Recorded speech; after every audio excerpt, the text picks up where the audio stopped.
Wouldn't that be something? Yeah, We're gonna skip all these other ones right to the bottom. Right. We're gonna change the plans. we're tired tonight. We don't feel good.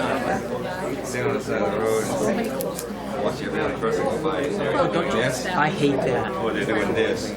I still in It looks like a every lot day. of things, but I think. Okay. Council ready? Ready? Yeah. Call this meeting to order. Please rise for the Pledge of Allegiance. Allegiance to the flag of the United States of America and to the republic for which it stands, one nation, under God, indivisible, with liberty and justice for all. Roll call, please, Twyla. Counselor Garrison, he'll be excused tonight. Counselor Lunt, Here? Counselor McTevier, Here. Counselor Beckford, Here. Counselor Ward, Here. Counselor Pesky, Here. and Counselor Brunel. Here. First item, please, Twyla. Is good news and recognition. I think we have a couple of things tonight. First of all, I had the opportunity yesterday to go and just pop in and take a look at the progress on the Public Works garage, and it's looking pretty good. In fact, it's looking really great. And the thing that impressed me not only with the progress was the progress, but also the fact that the staff seem very excited about it too. So positive attitudes and good things over there. I then also wanted to just briefly mention that for the past few months, once a month, we have a leadership meeting that includes the chair and vice chair of the council with the town manager, and we meet with the chair and vice chair of the school committee and the superintendent. And it's not a policy-making session, it's a communication. We have been enjoying getting to know how each other's committees work, and I think getting that conversation going to make sure that the town and the school are on the same page as we move forward. I've found it extremely valuable, building rapport with the individuals on that committee, and I think we all have. And I just want to let folks know that those discussions are just conversations about meeting notes and making sure that we all understand each other, and they've been going very well. Finally, I think from me, I know that the town manager forwarded a letter of commendation to a town employee, and Diane, would you like to tell folks a little more about that? Yeah, just we have an individual that goes up to the solid waste or the transfer station probably on a weekly basis, and we have one of our employees that helps this individual because he's got a medical condition, and he just wanted to let me know that Terry, that works up at the transfer station, he's never asked to help out, but he's right there to do it without being asked, and he goes above and beyond the call of duty. So he wanted to let me know that this is what Terry does, and I sent him a nice letter thanking him for his service and going above and beyond the call of duty to help the taxpayers. And that's a quality that he possesses, and I think that's great for us as the town of Lisbon to have those type of employees working for us. And thanks for writing that letter to Terry also. Is there any other good news or recognition from council? Okay, we'll move on to the next item, please, Twyla. Would be the public hearings, the charter amendments. Okay, we have, let me get my notes out here. I'll open the hearing for the charter amendments. Do we have anyone who'd like to speak on the charter amendments?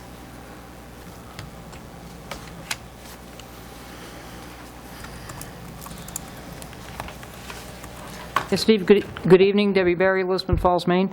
The charter amendment that's presently posted on the bulletin board, I'm assuming that's the most current one, has to do with question 1, Article 3, Town Manager, Section 301, Appointment, Qualification, and Compensation.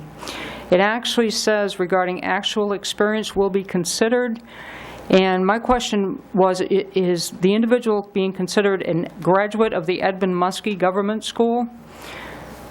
Another requirement, need not be a resident. Now, previously, we had to pay a stipend of $400 per month for gas and mileage, which is a huge additional cost to taxpayers. So I would strike that need not be a resident to be a resident, or close proximity that doesn't incur a gas mileage stipend. Also, there's absolutely no conversation regarding any disciplinary action. So what if there's or even the definition of what job abuse would be, such as late for work, misuse of government property, or office and equipment, or personnel. Thank you. Thank you, Mrs. Berry. Anybody else? I think we need to make it clear for the public that the only change here is that we're changing the lines so the council now appoints the town attorney rather than the manager. We're not changing the qualifications for the manager or any of that thing. That's all exactly how it's always been. Thank you, Mark. And just for further clarification, question 2 is regarding the referendum questions that we normally have in June and changing, I'll just read the highlighted section, that during that time, a referendum to ratify action by the town council to approve the issuance of any general obligation or revenue obligation bond in a principal amount that exceeds $1 million must be held on the first Tuesday following the first Monday in November, except where the purpose of the funding is to respond to an emergency. And then there's a little more clarification. So that's the second question that we're looking at. The first one, as Councillor Lunt pointed out, is changing the appointment of a town attorney by the manager to the appointment of a town attorney by the council. Thank you, Debbie Berry, Lisbon Falls, again. Now, I'm also formally going to request that all paid employees cease political advocacy during their official duty day. And I don't understand why municipal employees are allowed to include... This is not a hearing well, about... these are going to be the steps that are going to be placing these items on the referendum, Ms. Ward. And I'm asking, as a taxpayer, that my tax money is not being used for political advocacy. That's enough. I asked you to stop. That does not have to do with this.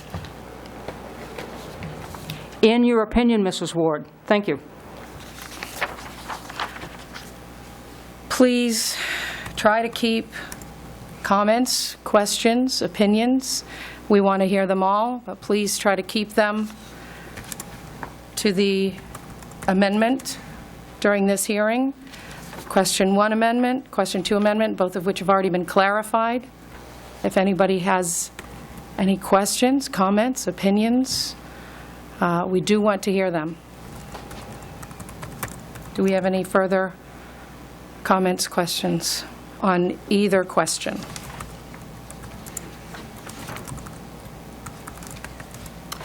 Seeing none, we'll close this hearing on the charter amendments.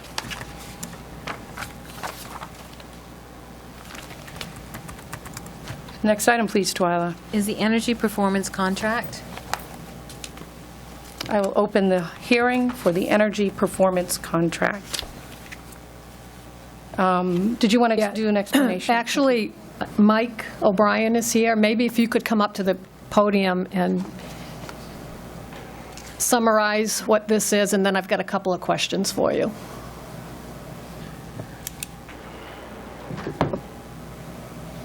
Am I allowed to ask a question first? Why don't we listen to the little sort of introduction first, and then if you have a further question, then you're welcome to come right back up. Thank you. Michael O'Brien, Siemens Industries. We appreciate the opportunity. This process has been going on for a while now between both the school and the town. And we're here tonight to answer any questions that may come up specific to the information that was provided. I apologize, Tom wasn't able to make it tonight. He had a conflict, so he asked me to attend. So somewhat familiar with the project. I should be able to answer whatever questions you may have. Thank you. We have a revised financial analysis now. Back in July, it was the estimate for the program cost was about $928,000, and then we just bumped it up to $950,000, and that's what we were going to put out to the taxpayers. That's been revised now for the program cost of $859,405. So is that the amount we should be putting out to the taxpayers to vote on, or around $860,000? Is that Yeah, that is correct.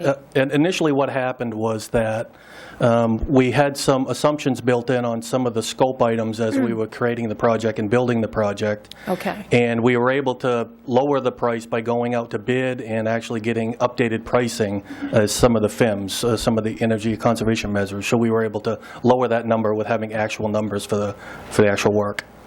And then my other question is, in this email, it says the town of Lisbon does not make a payment until the project is 100% complete.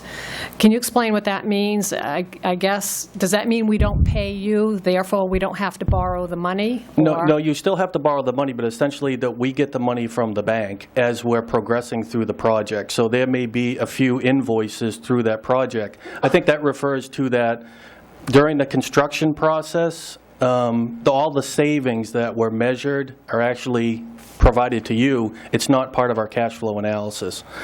So again, you borrow the money from the bank, and then as we provide invoicing on work to date to the bank. So I think it's referring to none of the savings or any of the actual information that we're looking for sign-off until the project's 100% complete. Did that answer your question? I'm hoping that it did. I think so. I'm just, right. I guess it's going to be the terms on borrowing it from the bank on when that will guide when we're going to have to make our first payment. And you will. And I think that's what I was thinking, that we wouldn't make our first payment until after the project is complete. Yeah, so you may not make the first payment to the bank, right, but we're going to collect some diligence as we're working through the process. But depending on how your relationship is with the bank that you're borrowing the money from, they may not expect that payment during the construction period. Okay. Thank you, Mike. I'm going to ask you to be available to maybe help answer some questions from... Absolutely. So I'm going to go ahead, and Mrs. Fitzgerald had a question she wanted to ask right away, so...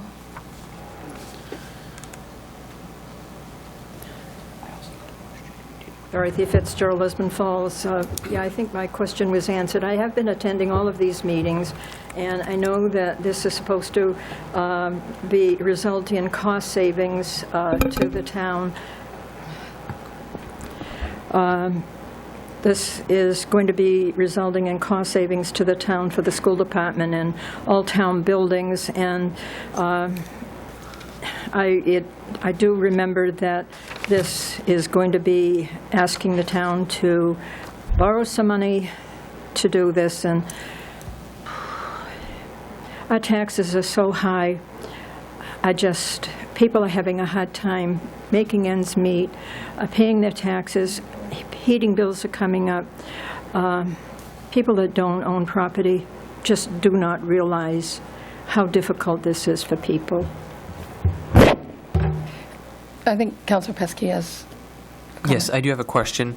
As you stated, the town project has decreased in size due to, or a dollar amount due to going out to bid. What about on the school side? Did that stay the same, or did that go down as well? I apologize, I don't have that information. Okay. I didn't have the cash flow for that. I just didn't know if you had that on top of your head. Rick, do you by chance know? I haven't been told it was changed. Okay. Great, thank you.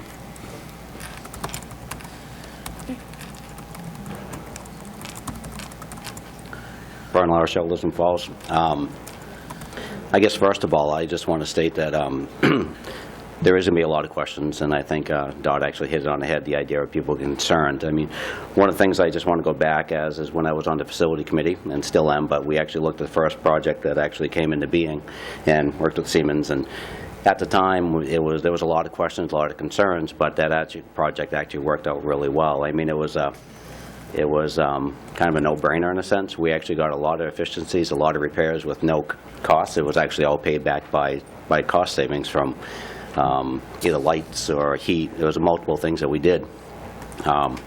And it was a win-win. I think there was, I don't think after, even if you mentioned, talk to the people from the school, there wasn't any look back and said it should have been done differently.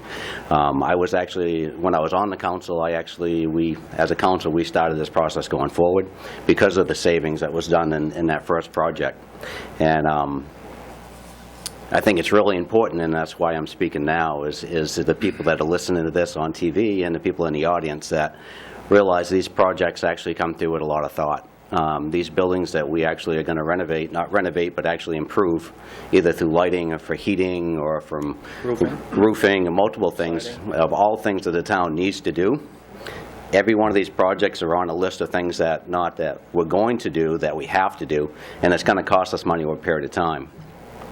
The bulk of this project, there's no question about it, we actually have to go out and borrow money for the project, whatever you want to call that loan process. There is a process of borrowing money, but as the gentleman will speak, I'm sure as more questions get asked, the bulk of that is actually paid back directly from them with a guarantee that those savings can be there from energy costs.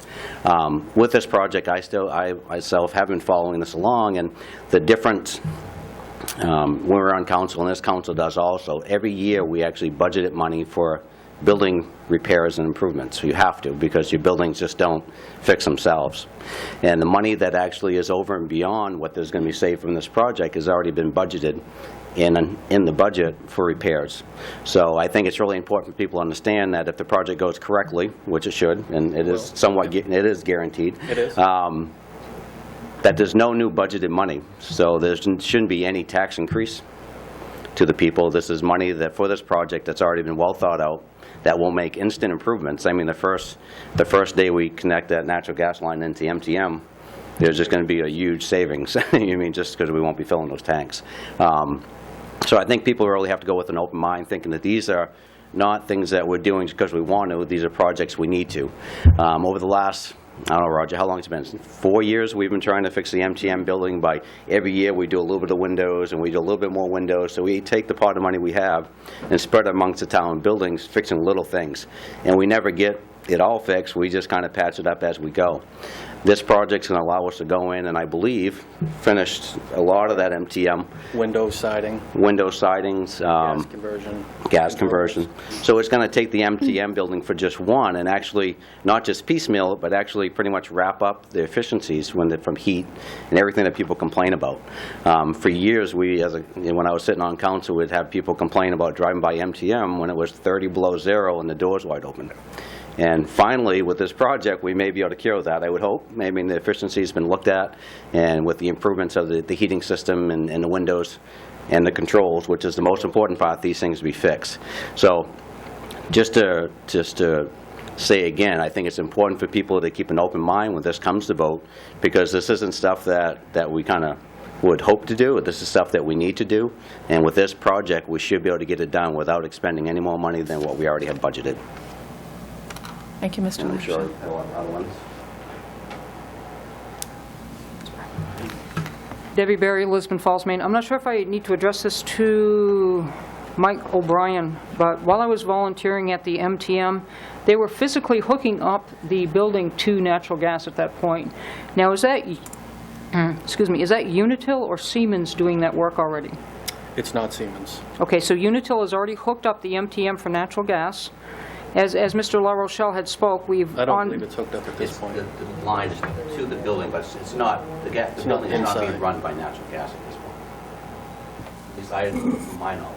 Yeah. Because they went up and over the ceiling. We have a leak in the Historical Society, one of the cabinets, and that's been, Mr. Stevens is addressing that issue. So they are in that building. That line is in that building. So, very good, thank you. Also, the windows, lighting, heating, and roofing, we've, like, as Mr. La Rochelle was slowly we've been doing this, and maybe I need specifically to be, or maybe you could tell the voters that are going to be voting on this, where specifically can we find out what exactly entailed in the program? Because I'm looking at the program savings, the program costs, the cash flow, all well and good, but what specifically are you going to do? Like, at the MTM building, we are going to replace 3 windows, that kind of thing. Is there a plan specifically available so people can There is. look at that and find out There what is. that's going to do? Okay, very good, very good. Now, another question I had, too, is over here it says under annual program savings, it shows 17 years here, but over here it says 24 years, which is a substantial cost increase to the taxpayers at 24 years versus 17. So is it 17 or is it 24? It's a 17-year program. The actual payback based on the energy efficiency guarantee is 24 years. So From a conservative standpoint, what we do is we say, here's, and I apologize, you can't Right. see, but we essentially say, here's the energy savings, here's the operational savings. The delta T is 17-year loan to do the physical work, but the payback of the project is 24, being conservative based on the savings But our payments will begin on year one, for 17 years. but, so the 24 years is for the savings, That's because right. that doesn't reflect on the schedule. Okay. That's the all. return on investment. Thank you, Mr.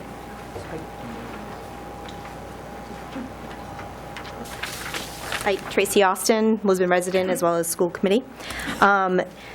At the Lisbon Community School on Monday, October 27th at 6 p.m., all of these, there will be extensive documentation from the town as well as the school department regarding the details of what types of things are included in each program. Mrs. Berry, just so that you know, like something for the high school, we have it broken down simply for lighting, boiler plant improvements, building envelope, which is 19 windows in the old 70s wing would be replaced. Things that all of you are familiar, as well as the community, when we speak of doing things in phases. I've lost track at what phase, part, whatever we are on, taking any money in the maintenance budget to be able to replace if it's, two or three things here or a little project there. Being able to, just like MTM, do things as we can, pay as you go. But something like this, with having 19 windows completely replaced that are single pane to help with the envelope of the building. And I know the town has each building broken out just like this. We have the buildings broken out exactly the same, with simplified what those projects will be. The big detailed report is a little overwhelming when we first got that, so we did ask that they simplify it, just as you asked if they could simplify it. So that meeting is where all of those types of discussions will be held in further detail as to amount of feet that things are going to be done, the type of caulking that will be, insulation factors, and all of that. Again, I would like to reiterate, for whatever other people have said, this is a guaranteed performance contract, so the savings that we incur with these projects pay the payment along the way, so that there is zero cost to us regarding that with a tax increase for this project. So I just wanted to make sure that people understood that on camera as well, and make sure that they are marking their calendars well in advance for October 27th. Thank you, Tracy. I was going to save that for the end, but that's okay. And it's always good to have it come from additional people. I actually, we, as council, had asked Siemens for an outline of the facility improvement measures, a synopsis, as it were, and we got a bunch of pages that all the information is going to be provided to the public also. But I'm more of a synopsis kind of person, and so I took the liberty of just putting together, because people ask me about it, and I want to be able to answer in shorter terms and things that make sense to folks. I saw that every department would see improvements in lighting fixtures that were newer generation, more efficient, and LED lighting where it was needed, and occupancy sensors and vending misers, which make a lot of sense in terms of saving money. So that was the lighting. The building envelopes, just about every building is listed to have weather strip doors and garage doors, and for windows to be caulked. Almost every building has water conservation measures, like replacing inefficient sinks, toilets, showers, urinals, and those sorts of things with low-flow products. And I want you to correct me as I'm going along if I... Yeah, I think one thing on the building envelope that's key is there's some roofing Roofing work on in there as several. well, which Yep. is, again, one of those capital items that you don't always have funding for, but some of those facilities are actually getting some roofing work, which I think is key. And then we had automation enhancements and roof replacements and improvements. So that's it in a nutshell. It's really pared down. But as I was looking through, each one of those points was for every town building.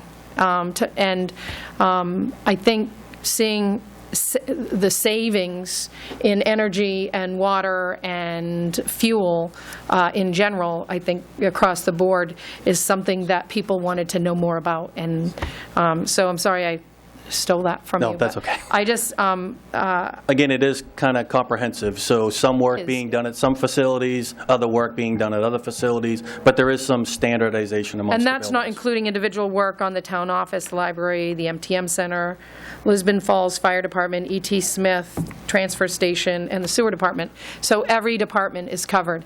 So this is the whole ball of wax. This is a good comprehensive review. Okay.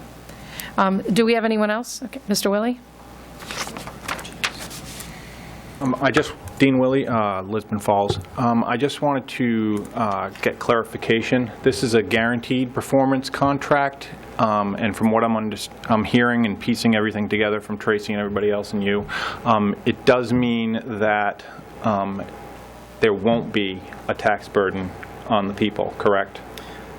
Yes, essentially what guaranteed means is that if Siemens is a performance contract guarantee, so if the document or the contract says that we're going to save $27,000 a year, then if that guarantee is met past that and we save 30, that's for you to share. If we save 25, we write a check for the difference based on the savings dollar amounts that are in the contract. Thank you. Yes, Debbie Berry.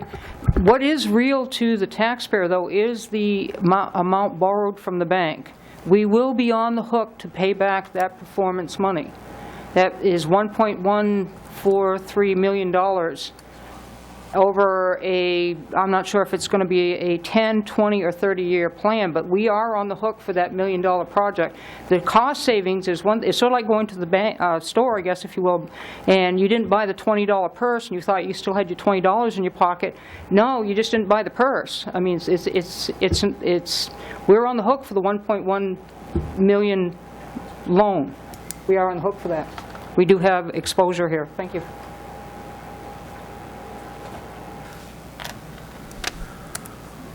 Don Fellows from the Lisbon side of things. I think it's relatively simple, this whole process, and I think we're making it much more complicated. That's for you to do, not for us to do. I think the simple process is that the legislation at some point down the road was developed so that towns could do infrastructure changes that they could otherwise not afford. And this program was developed, a guaranteed contract, so that if it did not work out to where it should have, the company that's doing it pays it back. The idea is that savings are made by making those energy-saving changes, and that the performance is paid for by those energy savings as they develop. The faster you can get them in, the more you save. Yep. So the bottom line to the taxpayer is no more money. Unbelievable as that may seem, but that's what it means, no more money. And if I'm wrong, somebody please correct me. I had the same conversation, very similar, Don, with the town manager earlier. It means that we won't need to tax for it. It means that we've already budgeted. We have to budget for maintenance and building repairs every year. This is the same money we used on individual small projects, and it's being used all at once. There's no extra money. It's not being retaxed or overtaxed or newly taxed. it's already in the budget. We already have to pay a certain amount every year to have these things done, like the MTM Center windows, which we previously had to parcel out year after year. Similar types of projects. So that's... Yes, Debbie Berry, Lisbon Falls, Maine. Yes, Ms. Ward, you are absolutely correct, but we usually do it with a term of pay-as-we-go. We don't do it in a one-time shot for 20 to 30 years of bonding, or that's what we're going to be basically asking the taxpayers to do in November, is to bond the $1.183 million. We are paying for that, and instead of doing it in a pay-as-we-go fashion, we're now on the hook for interest, payments for servicing the debt loan, and all these other things. So it's actually even more, it's worse as instead of a pay-as-you-go thing. That's the issue. That's the point. You're asking people to vote for another bond that is going to be very expensive as opposed to the pay-as-you-go thing that we've been doing. And that's the issue. Thank you. Anybody else? Gordon Curtis, Lisbon Falls. I've been on the MTM Board of Directors ever since July 30th, 2004. Some of the things that we have accomplished there is we have got new boilers, we've got a new roof, we've got new gym lights, and some new windows. I got to disagree with Fern about a great savings the minute gas comes. It's the control of the heating system that we've been trying to get fixed for years and years. And that's the basic thing that building needs right now is proper heat controls. Can you tell me what, I've heard of other things, lights and that kind of stuff. What else can we expect at MTM?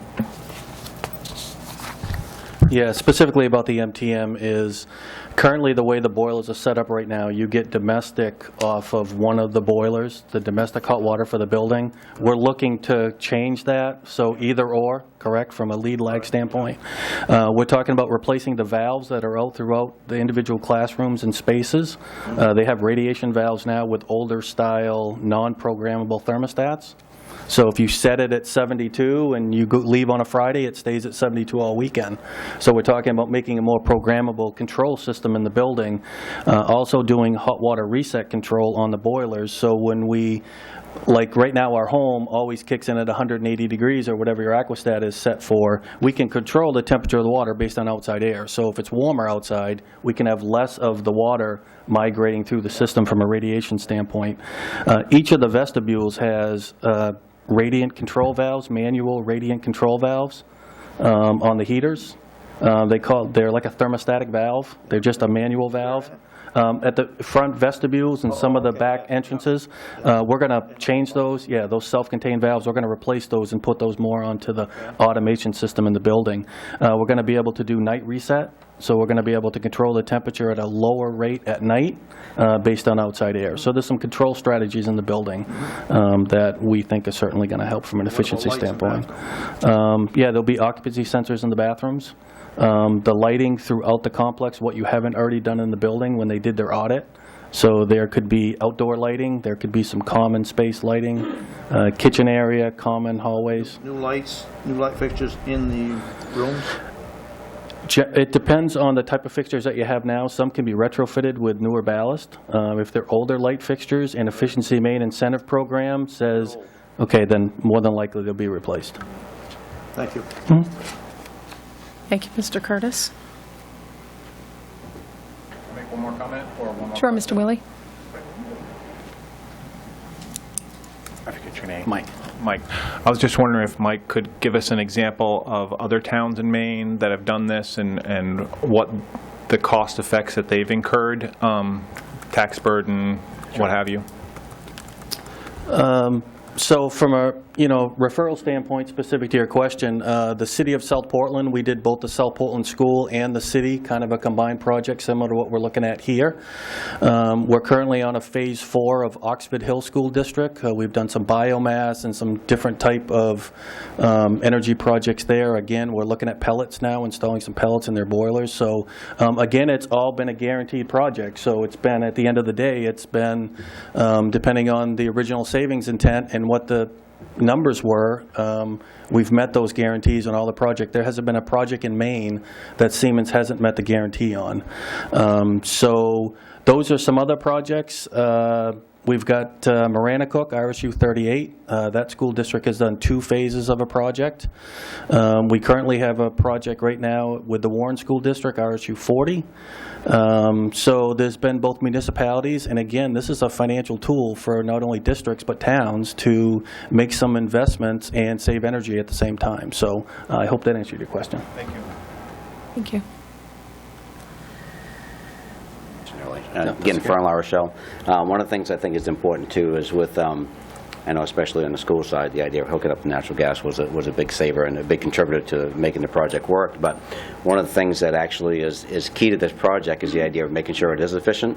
And with this project, and I'd asked a question earlier, that there is a yearly audit that actually does happen. Measurement and verification process. To make sure that all these things are being efficient, that they're there, and that it is actually rolled into the cost of the monies you already see. So for as long as the project is there, correct, the next 17 years, they would be doing a yearly audit just to make sure the efficiencies are there, and if they're not, then there'd be corrections made to make that work. Yeah, and that's a great point. It's not really once a year. The actual review is once a year, but we're actually managing the system. So we're going into the automation systems to make sure that, from a guaranteed standpoint, essentially we own the risk. So we're going to make sure that when we have settings that have been established in the contract of certain space temperatures and whatnot, and we know they're going to change and things are going to, change, the use of the building's going to change, but we're constantly reviewing the information. So we'll be reaching out trying to get, your energy data, utility information. So at the end of the year, each M&V measurement verification, we come out and actually do a review with the entity and actually say, this is what the process was, here's all the individual facility improvement measures that were implemented, here's what the potential savings were going in, here's what the actual savings are. So at the end of the day, it gives a nice report to make sure that not only yourself, but the taxpayers feel that they received what they paid for at the end of the year. And that happens each year of the contract. Thank you. Did I see Mr. Green over there? Mr. Green, I don't know if you might want to say a word or two, but Mr. Green was instrumental in helping get the interview process together. Siemens wasn't the only company that we considered when we looked into doing this, and when town and school decided to do it together, Siemens offered it seemed to us the package that we should choose. Mr. Green, can you maybe shed a little light on it for folks? Yeah. Actually, we started this process several months ago. One of the reasons, the actual reason why we're having this conversation this evening is because we received advice from legal counsel that was inaccurate, and as a result, we have to go to a referendum.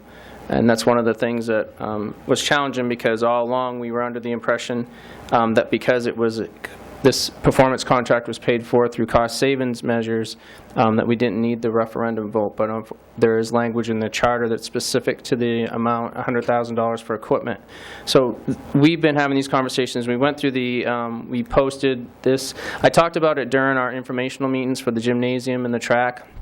I only touched on it a little bit. Otherwise, if I'd known we were going to be faced with moving forward with another referendum, I would have added it to the June referendum and spent more time explaining it to the public. So I do apologize for that, but again, it was based on the information that we had at the time in February. So as far as the process, we advertised, we had we had representatives from the town and the school. We interviewed, I believe it was 6 or 7 different companies.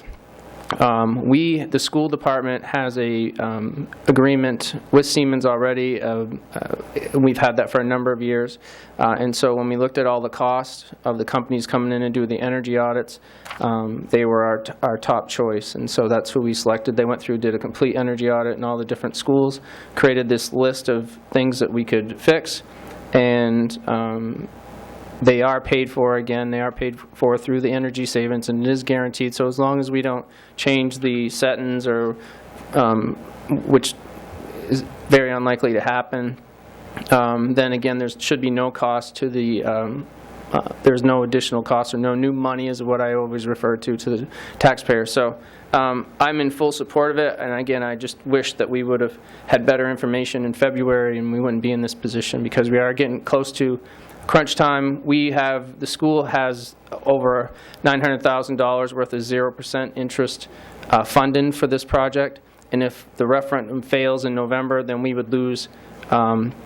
We need the referendum to pass in November so that we can secure that $900,000. So the school has $900,000 of 0% interest financing for this project, but again, it has to go to referendum, and we can't do anything with that money until there's a vote through the community. So when you're talking about interest or whatever, at least half of our projects are paid for that way. So we have an informational meeting that we've already scheduled. We'll be sending out a flyer to the community. There's information that's going to be sent out, I believe, through the we'll be sending it out through our School Reach program, and the town's going to be sending it out with sewer bills, I believe. And then we'll have a bigger presentation, the informational night. But please feel free to contact me or anybody else on the that was on that group if you have questions related to the school and town. Thank you, Mr. Green. Yep. Debbie Berry, and I swear this will be the last time. Thank you, Mr. Green. You always keep us up to date with accurate information. What I do have a question are, did the council ask anyone else besides the individuals involved with an RFP to do a pay-as-you-go cost analysis as opposed to doing a bond? If you have $100,000 available to do a system and then another type of thing to do the actual labor, there must be a way to do that. And do a prioritized list, just like we've been doing all along, and do a cost analysis to do the taxpayer as much service as you can to save them as much money. We, at this point, still do not have our tax reevaluation. That's coming. We also have a water bill and sewer bill increase coming as taxpayers. For those of us that do pay taxes, it's coming and it's going to hit us hard. And a lot of us don't have the $180 per month to pay for what's already on the books and what is coming down the pike. That's all I'm asking. Did anyone else do a pay-as-you-go cost analysis audit versus the energy saving audit? Thank you. I just want to correct one statement you just made. We do not have a rate increase on the sewer side. There is not going to be an increase on the sewer bill.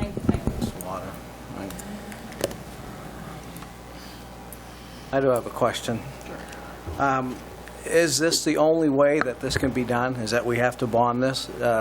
The projects that you're doing, I mean, you're not doing all these projects. We got to bond $860,000 to start, but you're not doing all the projects at once. I guess my question is, why do you have to have that much money up front? Well, the money's not coming to us up front. Your loaning institution is going to pay us as we invoice for the work that you approve. So we're not asking for any money up front to implement the facility improvement measures. So could it be done, pay as you go? That's entirely up to the council of how they want to borrow the money. I can't speak to that. I guess, I mean, it sounds like a good program. It's a financial tool to be able to do the things that you need to do. do. My thought is, if we put another bond on the ballot, I have a feeling that it probably ain't going to pass because of what the town's already gone through, and we may lose the whole thing. That was why I'm asking this.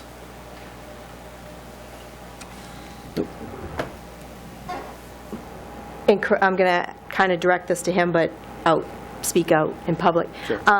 The performance contract, the reason why you do the audit and the many years of payout is because it kind of has to envelop as your timeline sees to have cost savings as you go. So my response would be to Mr. Mativier is, you as a company would not be able to guarantee the increased savings if we are going to just phase it instead of going for a project. Is that correct? That is correct. That is correct. Because it's over that period of the loan. Right. And the reason we have to go to this form of payment, bond, loan, whatever anyone wants to call it, is because in the charter, it says anything over $100,000 in equipment, which is going to be over $100,000 on many of the projects in each of the building. So by charter, we have to do that. In other communities, they do not have the charter language, so it goes under professional service money. Thank you. That's the answer. A good point. I have a question. I think my question is more for Diane. On the annual interest rate we have down of 2%, is that what we're expecting, or is that a little low? I don't think it's low. I think that's on the high end, right? I think that's a little on the high end. I think Right. it can be anywhere from 1.5 to 2. Okay, perfect. And I also just want to make sure the public knows that Councilor Ward had mentioned the leadership meetings that we've been having with the school department earlier, and this is a big topic that we were talking about in the leadership meeting for the past couple months, and that's one of the reasons why we're having the community educational piece on this, is because we did run into a roadblock with the legal advice and having to go to referendum. And the school has a great project on their side. There's a great project on the town for us to do. So I would really encourage everybody to spread the word and get out to the school on the 27th of October to get more information.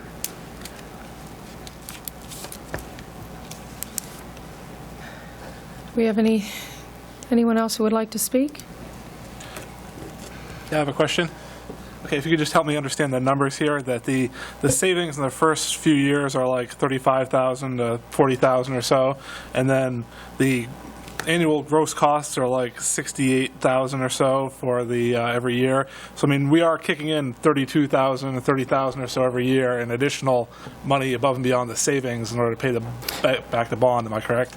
Well, you're correct, but again, the savings numbers are conservative because it's a guaranteed, so... I mean, the public should expect we are going to have to budget $30,000 or so every year to put in there to pay that loan back. Yeah, again, that savings are a conservative It number. doesn't really cover the whole I think, bond then. I discussed this with Diane earlier. I think she has The money's already in the budget under the building repairs, building maintenance, and all the different departments. So the So it's not money new that money, we would yeah. have been spending on this type of Right, because you have upgrade. some roofing projects, you have some Exactly. insulation projects, you're doing some burner conversions, you're doing some upgrades of equipment, so you're essentially already spending that money. Right.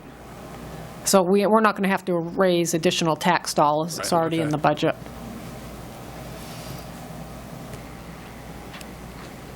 Any more input on the energy performance contract? Somebody's right behind you. Sorry. My name is Richard Nettle. I live in Lisbon Falls, Maine. I have one question on it. I hope I'm not out of order, but on this thing, couldn't we do it in a way that we generate energy and power, and then when we're not using so much of this, sell that excess back to CMP to hold the taxes down in the town, besides having a savings as far as we go each year along on the taxes? Has anything been looked into on that? I don't think anyone's looked into it, but that would definitely be something. Yeah, not from our perspective. I mean, you're talking cogeneration, you're talking a, substantial amount of investment to be able to reap the benefits and then be able to, collect some savings back on that. Right, okay. All right, if there's no further discussion, I'll close this hearing. Next item, please, Twyla. Is a public hearing for Appendix C on the fee schedule.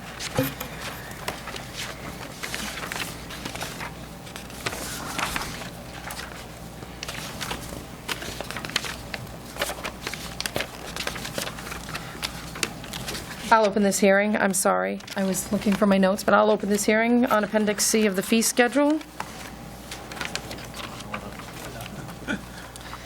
And I know I saw it here. That's past the park stuff. All right. This is the worst packet. I know, it's... Everything's screwed up. I'll look at yours. It's actually in the middle of the parks. Okay, It's in the middle of the so park we ordinance. have the council rules, regulations, and policies, Part 2. The appendix fees is the fee schedule. We discussed fee changes at several workshops and meetings, and I'll open the hearing, if I haven't already. Do we have anyone who'd like to speak on this?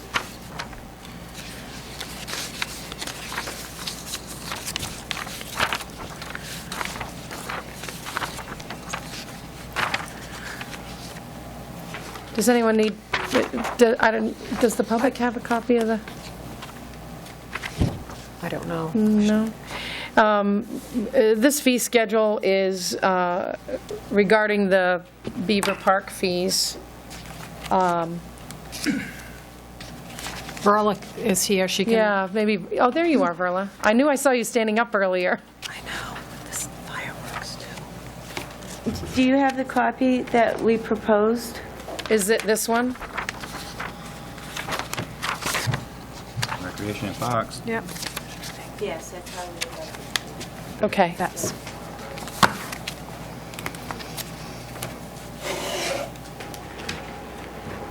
So just changing it to parks and changing Conservation Commission park user fees to Beaver Park fees, and adding residents, adding to the word residents of Lisbon, so that's clarified.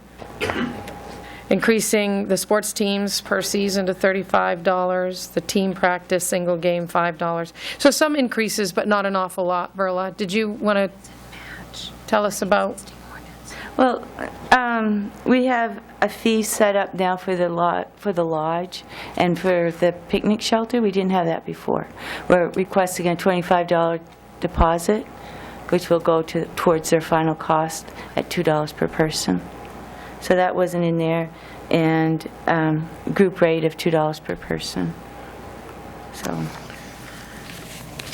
and so some of these things I've been doing, but it wasn't written, it wasn't accepted by town council. Okay. So we just want to clarify it, have it in writing, so that when people ask me, I can tell them what the fee is, and it's not something that I've developed over the years, but it's set in stone with you guys approving it.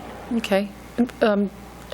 Twyla, are these changes of the current fee schedule, or? Anything in red here, underlined, would be the new stuff. Okay, I just wanted to make sure I was clear on that.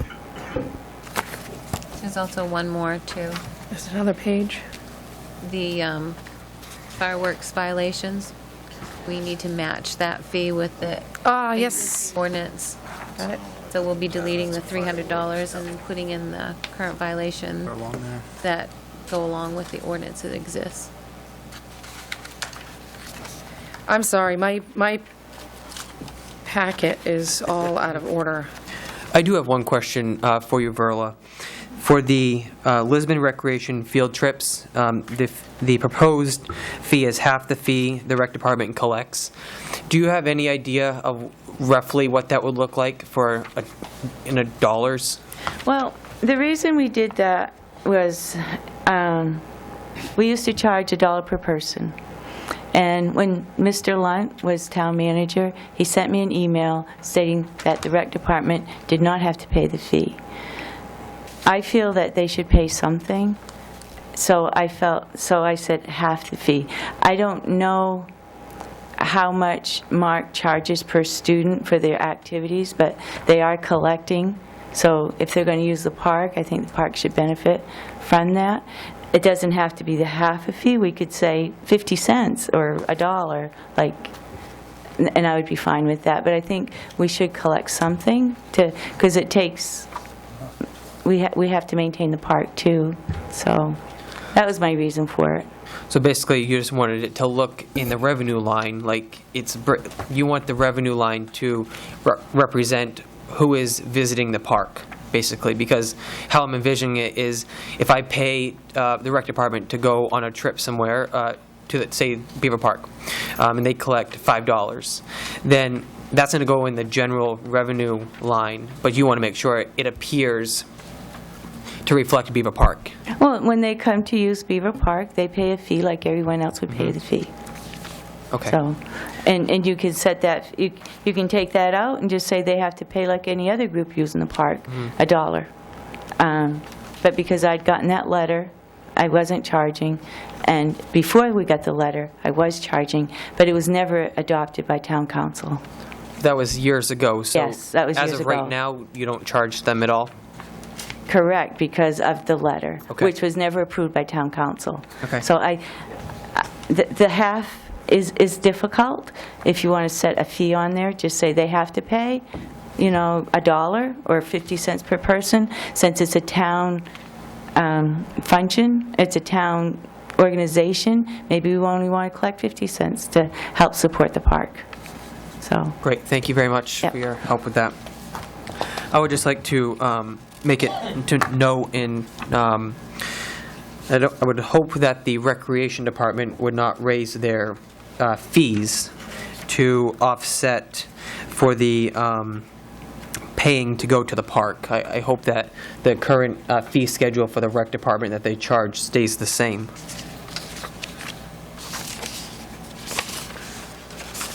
It seems a bit like we're just moving money from one Yeah, hand to the other. 'Cause exactly. It's one town department to another, so it really doesn't, change the impact at all. It's basically just that Just how it line. looks in the Exactly. budget, but the impact on the taxpayer is the same. Correct. That's why I would hope that it's not raised. As Twyla pointed out, there's also the fireworks changes.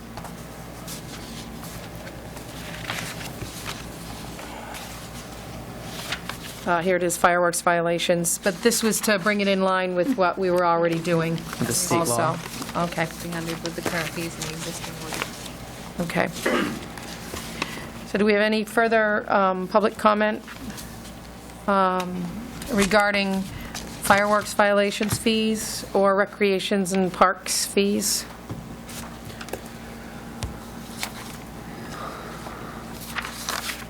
Good, we can stop shuffling these papers around. They're in order now. We'll close this hearing. The next item, Twyla?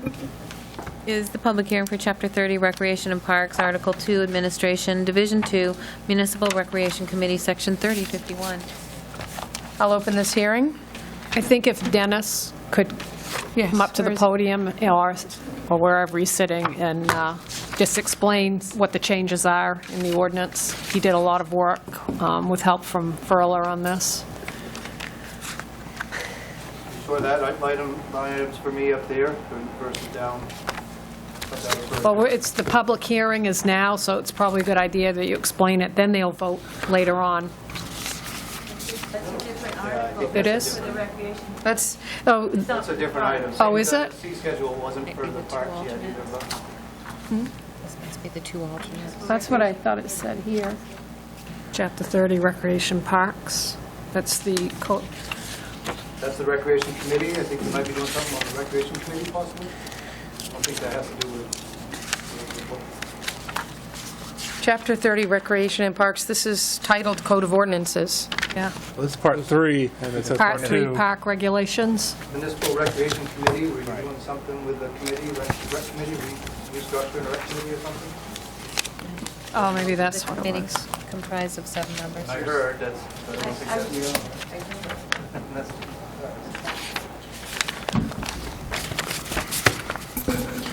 It's right here.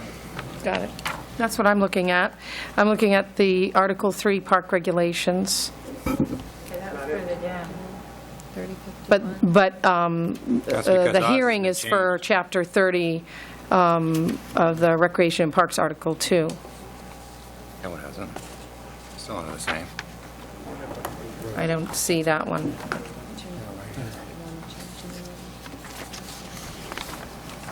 So it's the Municipal Recreation Committee, and it says right now, the committee is composed of 7 members that will stay, but we're going to strike 5 to be named at large and 1 each from the planning and advisory boards.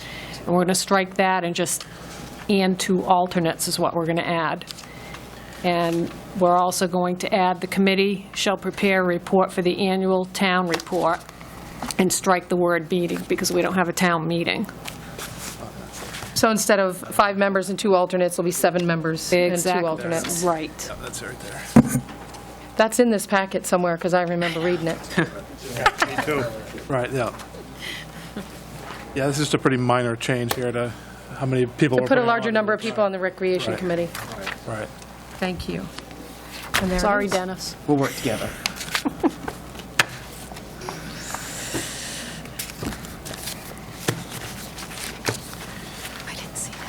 Like, this one still refers to town meeting, which is obviously outdated. It's just from updating it. Many years ago. Yep.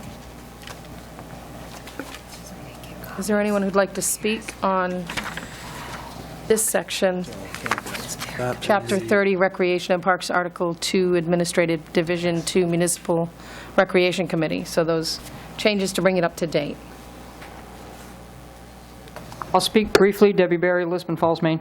I thank you so much for my park. I love Beaver Park. I love the trails. I love the fishing, the boating, and everything. You people do a wonderful job. Excuse me, Miss Officer Brooks. Thank you very much for my public park.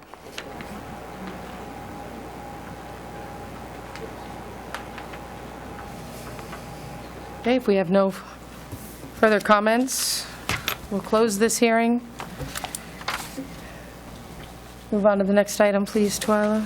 The next item is a public hearing for the special entertainment license for the Left Hand Club. All right, I'll open the hearing for the entertainment license for the special entertainment license for the Left Hand Club.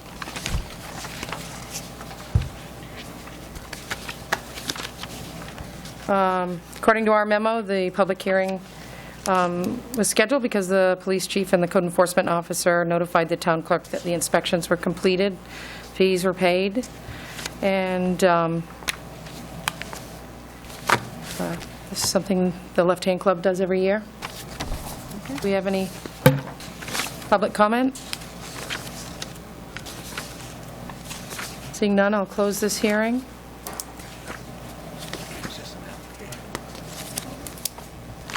Next item, please, Twyla. Audience participation for agenda items. Do we have anyone who'd like to speak about any agenda items?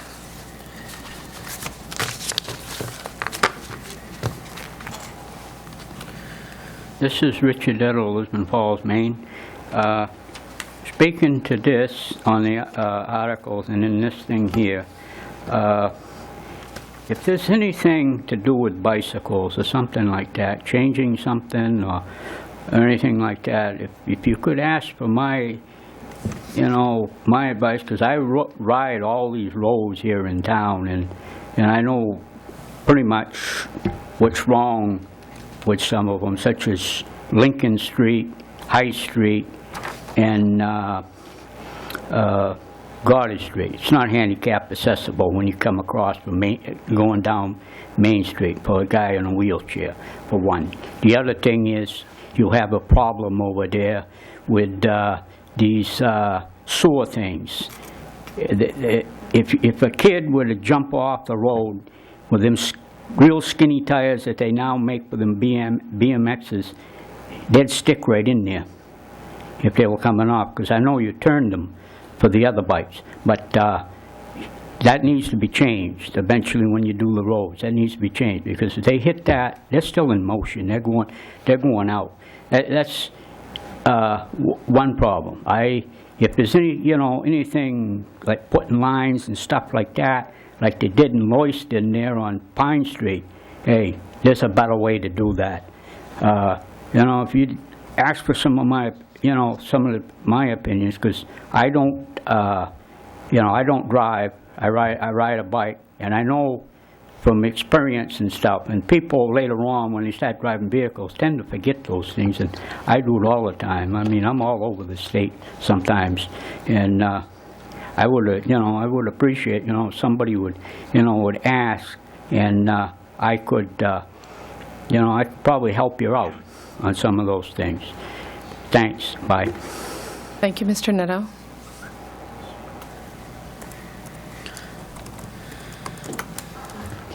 Faye Brown, Lisbon Falls. Is this the part of the meeting where I would address signs, nonprofit signs in our parks and gardens? I don't think so. If it's in regard to the park rules and regulations. Does it have to do with the rules and regulations of the parks that we're going to address later on? That's what I'm asking. Should I be speaking Yes. now or later? Now? Okay, yes. Okay. I'm Faye Brown. I was the founder of the Green Thumb Gang many years ago. And just so you won't think I'm prejudiced, I also was on the start of LJAL for many, many years. I'm advising against any advertising signs in our public parks or gardens unless an event is taking place in the park. Simply put, if we put any signs, everyone in town thinks they can put their signs there. I have in my trunk right now a great big pink poster sign from a yard sale that was blown into the garden at the intersection of School Street. I picked that up tonight. I'm constantly picking up trash. They leave them on the telephone poles. They don't pick them up. I think our group works hard to keep these spots looking nice and clean. Taking down signage is an unwanted trip to the dump. Stop signs are crowded with balloons, signs, etc. And that should be addressed by the police, I think, because I believe you're not supposed to put anything on stop signs or anything by them that would impede a driver looking at a stop sign. I'm not sure about that, if that's a law or anything, but it's certainly, we don't want people looking at signs and ignoring stop signs.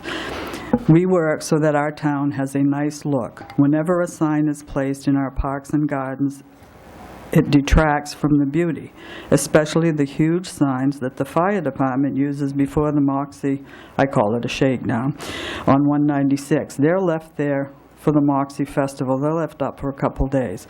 When you come up the street, you don't see the park. You see the great big sign. I have a problem with that. Personally, I have a problem with that. I don't want to be stopped in traffic either, but that's just the biggest sign.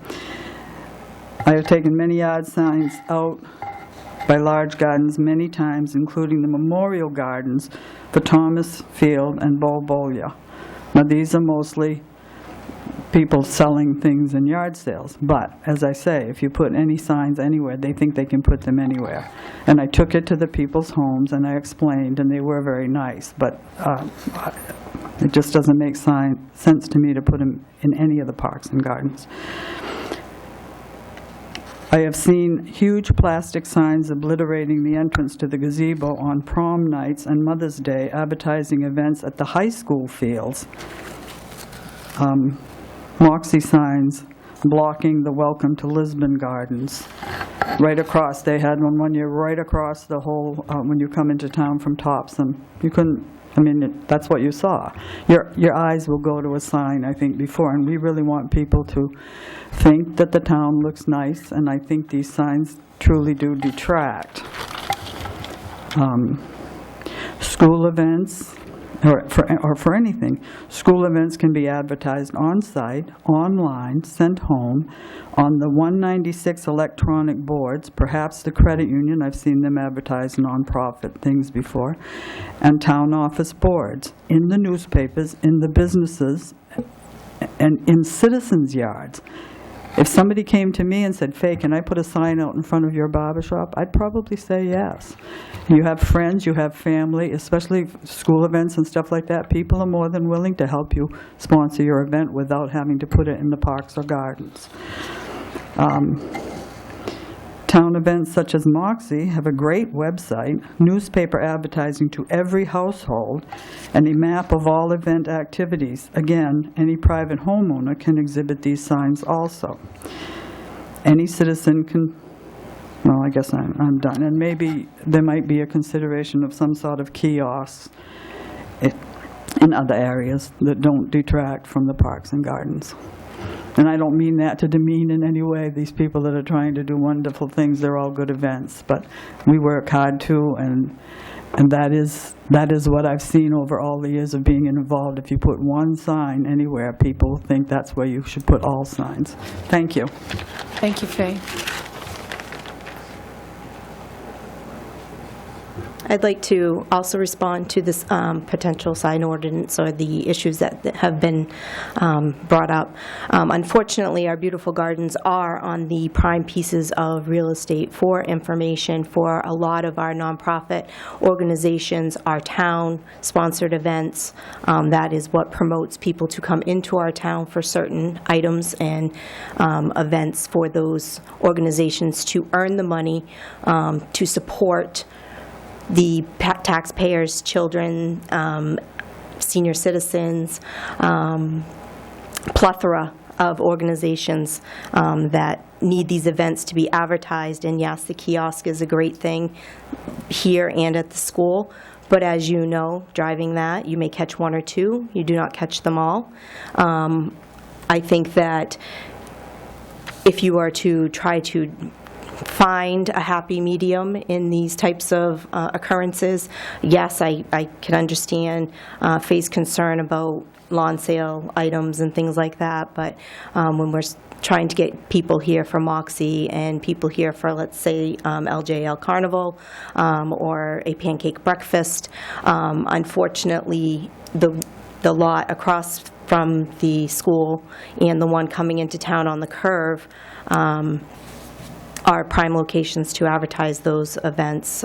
It could be something as maybe a request that they fill out here at the town, and that there's an obligation that it can go up X amount of days before, X amount of days after, or a deposit is paid to be able to do that, and then given back if those guidelines are met, maybe something along those lines. But I would also, like I said, the gardens are beautiful, and they are well-maintained, and they are something that is a jewel of Lisbon, but we also have organizations that need generated money and advertising as well, and it is expensive to put things in the paper. If you do not pay to have an ad, you get a couple lines and may be looked over if people aren't looking for that. Thank you. Yes, Debbie Berry, Lisbon Falls. The agenda items it will be in order number 2014-195, order number 196, and also 197A. These have to do with the trail system. It appears to be some sort of perpetual maintenance fee that's going to be set up as a fund. On page 14 of the Lisbon Downtown Revitalization Plan, and it's 1, 2, 3, 4, and 5, kind of towards the middle of the page, all these items that are being used for revitalization of the downtown area, if you were to look at, and I have been, the town reports for the year 2006, 2007, 2007, 2008, 2008, 2009, in the economic development letter that the economic developer put together and was paid a good fee for doing so, already states that these items have been accomplished and are available in the Economic Development Office. So therefore, I don't see we needing to reinvent the wheel for that particular issue. For TIFs and different things, those have already been established, a policy how to do that. But I am questioning, is there going to be some sort of perpetual maintenance care fund set up for the taxpayers to pay for plowing the trail, benches for the trail? Because couldn't the Boy Scouts or another organization be utilized to maintain that part of the trail? Thank you. Thank you. Don Fellows, last time. Since tonight, Article 3 of Chapter 30, the Recreation and Parks, is not a hearing, the public session is right now. And I would also like to address that one particular section that has to do with signs in the parks. Unbeknownst to the planning board was not asked, but the planning board has been working on, in conjunction with our planner, a brand new sign ordinance. And it is my opinion, and not necessarily that of the board, that we don't need to confuse the issue by having signs everywhere in every article throughout the town. As you probably will know soon, in developing the sign ordinance, we've had to eliminate a whole bunch of things in various ordinances that have to do with signs so that we can put it in one ordinance. And we've also been trying to consolidate our ordinances so that they speak to a specific matter and not find it everywhere in the codes. So for that reason, my suggestion is that this whole statement that has about advertising of signs be struck and refer to the sign ordinance, and we can fight that battle there. Thank you. Thank you, Don. Thank you. Mr. Willie? I just have a quick question. Dean Willie, Lisbon Falls. I just had a quick question about the 214-196, the plowing of the trail system. It's such a beautiful trail. I'm hoping I'm not taking that literally, where you're going to plow it, and hopefully they'll use the same tool that they use to do the sidewalks, so they don't tear it up. I don't know if they would or not, but I know roads get torn up after a while, so that was my statement. Thank you. This is Richard Nettle again. On what Fay said, couldn't these other organizations, if it's school or something like that, go to Greater Falls, up there in Lewiston? They advertise all kinds of things, Knights of Columbus and all kinds of other advertisements. If they need to, go up there. I don't know what it would cost. It might not be much where it's the school, and do the advertisement over there on Channel 11. It comes on the screen. There's all kinds of advertisement in there, and that might be the place to look at, rather than putting signs in gardens. I agree with Fay on that. Thank you, Mr. Netto. Hello, I'm Julianne Baumer in Lisbon Falls. I have a question and then an opinion. My question is, it sounds like from what Mr. Fellows just told us that there is a separate sign ordinance that's being drafted that could potentially override this section 30-88.5 item I about the signs. Is that correct? That's what it sounded like. And then there would be separate discussion on this sign ordinance at another time? That's how it usually works. Okay. So I do agree with Fay about signs in the garden, but it sounds like we might have to come back and talk about that later. So, thank you. Thank you, Mrs. Baumer. My name is Pat Regan, and I'm one of the volunteer gardeners. And just in case you do decide on this, instead of waiting for the revamping, or when you wait for the revamping, I'm just going to ask you to take in consideration what is the purpose of one of the town gardens. And I think that the purpose is for beautification, not for communication.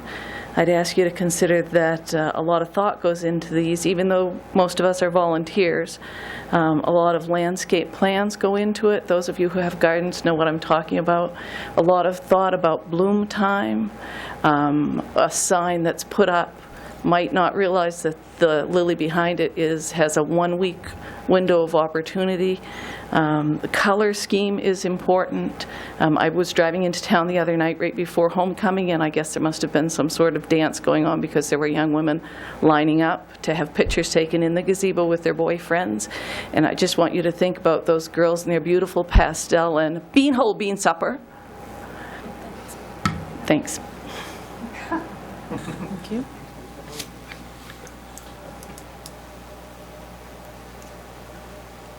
Verla Brooks, and Director of Parks. I work really hard in the gardens. My staff works very hard in the gardens, and our volunteers work very hard in the gardens. They put in a lot of hours, and we want the gardens to look beautiful, and we work really hard to do that. You put a sign, whether it's a nonprofit sign or a yard sale sign, it really detracts from it. And I would really like to see an ordinance where no signs in any of the gardens. There are plenty of areas in town, the high school property, there are other areas where they can put signs that are visible. And it's really discouraging when you work really hard and put in extra time and then you don't get to see the beauty of your work because there's a sign, an ugly sign. They're not all beautiful signs. If they want to hang a flower pot, that'd be different, but no, they really distract from our signs, our gardens. Thank you, Verla.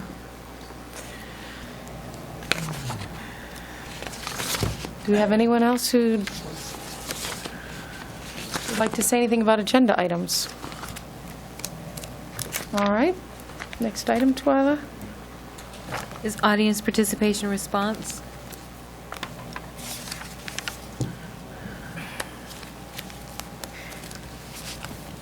Well, I guess we can group a response. I think we heard a lot of comments in more than one direction on the signage question. When we move to that section during our orders and resolutions. I think we'll discuss that in more detail, so I don't want people to think I'm not answering. I'm going to wait and have council discuss as council. Okay. And Mr. Neto, I think most everyone involved with the town office knows that you bicycle everywhere in town, and we value your input a great deal. We always find it helpful, and thank you for your offer to have input wherever we feel it may be needed, so thank you for that.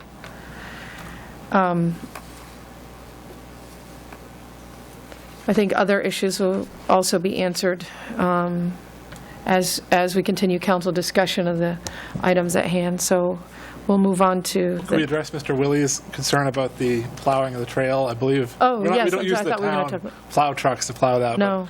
But, and I think we use the snow blower. No, it's a snow blower or some. Verla, what is being used? I thought they would use the sidewalk, same thing does the sidewalk. This decision on plowing the trail, we wanted to present to the town council that we do not want to plow any of the trail this winter. I've talked, Ryan and Diane and I have had this discussion. In the past, the paper mill trail has been plowed, and the pavement is, the frost heaves are destroying the pavement. It's difficult to walk on the plowed section. The ice, it melts, it gets icy. Most people end up walking on the snowmobile section of it anyway. So we're proposing that we do not plow any of the trail, but we allow the snowmobile club to groom it for us. And I don't know how much discussion you want to get into that right now, but that is what that is referring to. Thank you. Okay. Thanks very much. So that might be the answer you were looking for, Mr. Willie? Yep, that's Perfect. a good idea. Okay. Gordon Curtis, Lisbon Falls. I wonder if either one of the snowmobile clubs has been approached by the Parks Department for their input on grooming the trails. Yes, they have. That's a good question, but I think, And yeah, they're they here actually tonight to have. speak on it as well. Yep, and they'll talk about that during that section of our agenda. So, thank you. Next item, please, Twyla. Is the consent agenda. Any counselor wishing to have an item removed may do so now. Order 2014-186 to approve the minutes of August 26 and September 2, and a renewal special entertainment permit and liquor license for the Lisbon Left Hand Club. Do we have a motion to accept this order? And a second? Second. All those in favor? Order passed, 6-0.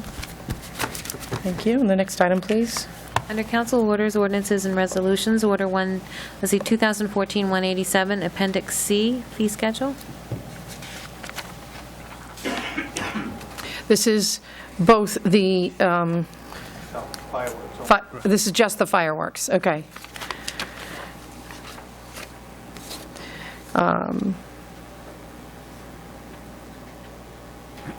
Do you have something to read for us? No? No, this is to replace the 300 with the existing fees in the ordinance, fireworks ordinance. Okay. Do we have oversight? Do we need any additional discussion by council? No? Do we have a motion to accept? Make the motion. And a second, please. A second. All those in favor? This would be a roll call vote. Oh, I'm Did sorry. I mention that? I forgot No. to. This is the second reading, and a roll call vote is Thank you. required. Yes. Counselor Pesky? Yes. Counselor Mativier? Yes. Counselor Brunel? Yes. Counselor Lunt? Yes. Counselor Garrison is absent. Counselor Bickford? Yes. And Counselor Ward? Yes. We have 6 yes and 0 nays. Order passed. Thank you, Twyla. And the next item. Order 2014-188, Chapter 30, Recreation and Parks, Article 2, Administration, Division 2, Municipal Recreation Committee, Section 3051. This is a second reading. A roll call vote is required. Okay, to clarify, because we were confused earlier. This, as Mrs. Barnes pointed out, changes, Section B, the committee is composed of 7 members. They're going to strike 5 to be named at large and 1 from each planning and advisory board, and insert, add 2 alternates, and it changes the committee is going to prepare a report instead of for the annual town meeting for the annual town report. Okay. Does council require discussion in addition to what we've already had? So roll call vote ready? Motion. Can we make a motion sure. first? Make the motion to accept. We're going to hurry up. Second. Thank you. Okay. Councilor McTeviot? Yes. Councilor Pesky? Yes. Councilor Ward? Yes. Councilor Bickford? Yes. Councilor Lunt? Yes. And Councilor Brunel? Yes. There's 6 yeas, 0 nays, order passed. The next item, please. Order 2014-189, Chapter 30, Recreation and Parks, Article 3, Park Regulations, Division 19, Parks Department, Section 2, 465 through Section 2, 500. This is the first reading, and a roll call vote is required. Okay, we have a problem with sound. I want to make sure it doesn't interfere with the recording, so do you have any idea where that's coming from? Typically, it's under one of the consoles right here. If someone's touching one of the wires, it will make that noise. I just want to make sure that our folks at home can hear afterwards. Okay, it sounds like it stopped. I'm sorry I interrupted, Twyla. Okay, so this is the first reading of the Recreation and Parks Article 3. Everything underlined in red or underlined is an insert. Everything struck is removed from the ordinance. This includes the fee schedule, right, Dennis? At the end? Yes. Okay. Council. Just going to try to clarify and make this simple. Essentially, we've got 3 sections here. This is all having to do with the, essentially, Chapter 30, Recreation and Parks, our existing ordinances, Chapter 2, Administration, and Chapter 46, which is Streets, Sidewalks, and Other Public Places. Essentially, most of this is an update to include our new trail systems, our additional parks that we have in town. A lot of the parks weren't addressed in our old ordinances, so this is actually mostly just a big cleanup, trying to consolidate into all of our parks, gardens, and trails into one umbrella. And also, Verla her duties were as park ranger. Essentially, she's now director of parks, so it's changing that title on there and going through all the ordinances to essentially make that all make sense. So we got off on the sign portion of it, but I'm not sure how far you want me to go or how detailed on the first reading, but I can run down through some of this stuff to give you the general topic on it. I was asked to help on this ordinance. That's why I'm here. It's not my department. So when it comes to an argument for or against, I have no, I'm not for or against any of this. This is just a matter of cleaning up the language, helping Verla on that. I'm sure Verla can argue on her points on any of the changes that you see in there. So mine's just to simply take you through the ordinances themselves, where we made the adjustments to try to fix it to be current to what we have right now. So if we start off, the very first one we have actually is, I don't know if you got this one or not, but this is the park rules and regulations. This is actually the sign that goes to Beaver Park. She's updated it and whatnot. I noticed on the original signage it was signed by the town council in the past. So this is just an item that eventually at some point will be signed. So when she makes up her new signs for Beaver Park, it will be updated with the new rules and regulations. That's that piece. You'll have a cover sheet which tells you the 3 chapters that I'm going to run down through with you. These are essentially what you're going to have is exactly out of the town ordinances as they stand. Black or stricken black is the existing ordinance language. Red underlined is a proposed new language. But it is the entire ordinance, all the sections. So if I start right off on Chapter 30, say I'm going to go through fairly quick unless there's anything substantial. And again, arguing for or against is not what I'm here for. It's just to show you what we did to clean up the language. So under the intent, you'll see instead of public parks, we've added the words gardens and trails to everything. So it picks up the definitions that we have already on the books. There is a section there in regards to injuries, lost property, responsibility for accidents. That is a new section of that ordinance under intent. And below that, you'll just see that we've again cleaned up gardens and trails. We've added 13, 14, and 15, which picks up and explains the Lisbon Trail System, which now includes Ricker Farm Trail, Paper Mill Trail, and the Androscoggin River Trail segments. So it includes all of the trail system under the Lisbon Trail System. And then to cover the small little things that don't really have any designation out there, but where they do flowers and stuff and mediums, things like that, we added the garden areas in various locations throughout town. So it's not a specific garden, it's for those small areas. If you go to the second page, you got fire prohibited. There's a section in there in regards to fire in public park property, needing a permit from the town fire warden. You'll see the existing language stricken out, which did that under the park ranger. You can slow me down if you want any more detail, but hours of operation, we clarified the hours of operation in the existing ordinance to what is actually being currently done for hours. Again, talking with Recreation Department, Public Works, Verla on the hours of operation. Littering was pretty easy, yada, yada, yada, yada. If you go to the last page of section 30, that's where there's any more substantial changes and a little bit of discussion. I think that just came up in regards to the trails in the snowmobile clubs. But under section 30-88, it's now, we added traffic, motorized and non-motorized vehicles, and we added language for those areas. I think you want to spend some time reading through that portion of it, because that does allow snowmobiles are permitted on the Lisbon Trail System on marked snowmobile trails only, and there's been some discussion with the snowmobile club in regards to that, so that will probably come up here shortly. But again, the Lisbon Trail System is defined as the entire trail system, all 3 of the trails that we have in place now. But they will be on marked snowmobile trails only. But I think one of the ideas there is that the snowmobile club would actually groom and take care of these trails, which would be less damaging than trying to plow them. As Verla mentioned, the damage that's caused with heavy equipment on their plowing, and actually becomes more usable with a snowmobile trail versus an icy patch when you plow it off and it freezes over. So I think it's a good idea, but I'll let them discuss that, and it opens up more of our trail system to snowmobiles in the wintertime. Then addresses just emergency vehicles, non-motorized vehicles, and what's allowed in the current parks.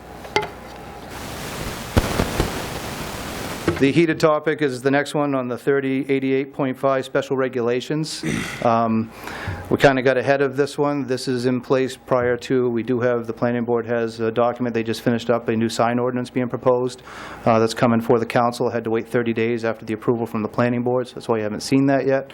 I think that time frame's up pretty quick, so it's probably going to be on the next agenda coming right up.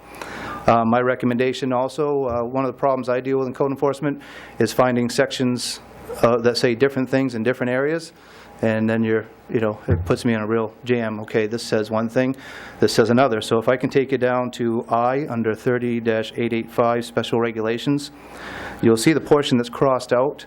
In the existing ordinance right now, it says political or advertising signs are prohibited on all parks, including the garden area at School Street and Route 196 intersection. That contradicts our sign ordinance in our existing sign ordinance, which is what you'll see in red underlined, is what our existing sign ordinance says right now. And that is, no sign advertising any business or commercial enterprise or activity or any political signs shall be allowed on park, garden, or trail property.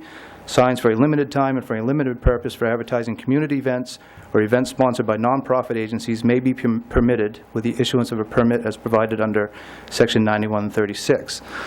So in our sign ordinance 9136, the only person that can grant permission for that is the town manager, and that's for community or nonprofit events only. That's our existing language. So while you have this in front of you tonight is just to fix the parks language to match what our sign language says. But there is a sign ordinance coming to you, so I think anything to do with signs should come out of this anyway, so we have it just in our sign ordinance. The argument of whether they should or shouldn't be is not mine, and that will come up, I think, when the sign ordinance is proposed. And I think that's probably a better place to have the argument in regards to where signs should be allowed or not. So my recommendation would be take it right out of the park rules and regulations and keep it in the sign ordinance. This, again, is one of those issues where we'll have language somewhere here, we'll have other language somewhere else. Even if they do match, the ordinance changes someday down the road, we change it there, nobody thinks to find it somewhere else, and then that language stays. So to have it in one spot is preferable, and for at least when I'm trying to enforce things. So that's why that's there. Let's see, penalty, you can see some of the stuff was pretty straightforward. That gets through the section 30. So it puts us into the next section, which is the Parks Department. You'll see on the front page, Department Jurisdiction. There's some new language in there that the Director of Parks shall be responsible for all parks, gardens, and trails regulated under this section, with the exception of Pine Woods Road Ballfield Park shall be controlled by the Recreation Department. Rules are approved through the Recreation Committee. And the Bookworm Garden Park shall be controlled by the Lisbon Falls Library. Rules are approved by the Library Governing Board. Outside of that, the Director of Parks handles all other parks, gardens, and trail. The second page is the duties of the Park Ranger. You'll see we got rid of Park Ranger and just changed it to Director of Parks, and essentially updated the language to include gardens and trails, so it just brings it all back into that one definition. So again, a lot of this was all just cleanup and bringing in the new trails, the new gardens and parks that we didn't reference in the old stuff. We actually got rid of a few places that don't exist anymore, and it was just time to update those sections. The next one is the Exhibit C. This was what Verla has proposed for the new fees for the Beaver Park. I know we have just approved an updated Exhibit C, which this was included in there. This is just for the park section only. This isn't our entire fee structure. This is just the portion of the parks. I think there is a change in what's being proposed here versus the Exhibit C schedule that was recently approved, but I actually believe the one that you recently approved was a mistake under the section. I believe it's under the, if it was groups of 10 or more, it says $2. It doesn't say $2 per person. But again, if you go through this and you adopt this, that will fix the Exhibit C schedule anyways, so I think it's a non-issue there. So that's what Verla is essentially proposing for the new fees there. The last page is actually conjunction with Public Works and the Police Department. We have a section of our ordinance, section 46-3, which is locations designated safe zones. And again, if you look down through the list in red, that's just incorporating all of the park areas that we didn't list before as safe zones. The state statute, I just put for your own reference just so you could understand what actual safe zones means. It's a state statute and it requires certain signage, whatnot. Public Works is aware of it, they've approved it, Police Department has approved it, and they'll do what they need for the required signage and stuff to meet the safe zone areas. Some examples are, we always had the Lisbon Elementary School, which is kind of a required safe zone, but we never had the middle school and high school, so you'll see that been added in. The new trails, and essentially any of the town-owned property, parks, gardens, trails are designated as safe zones. And that's essentially it. The question marks are just because it's not numbered yet.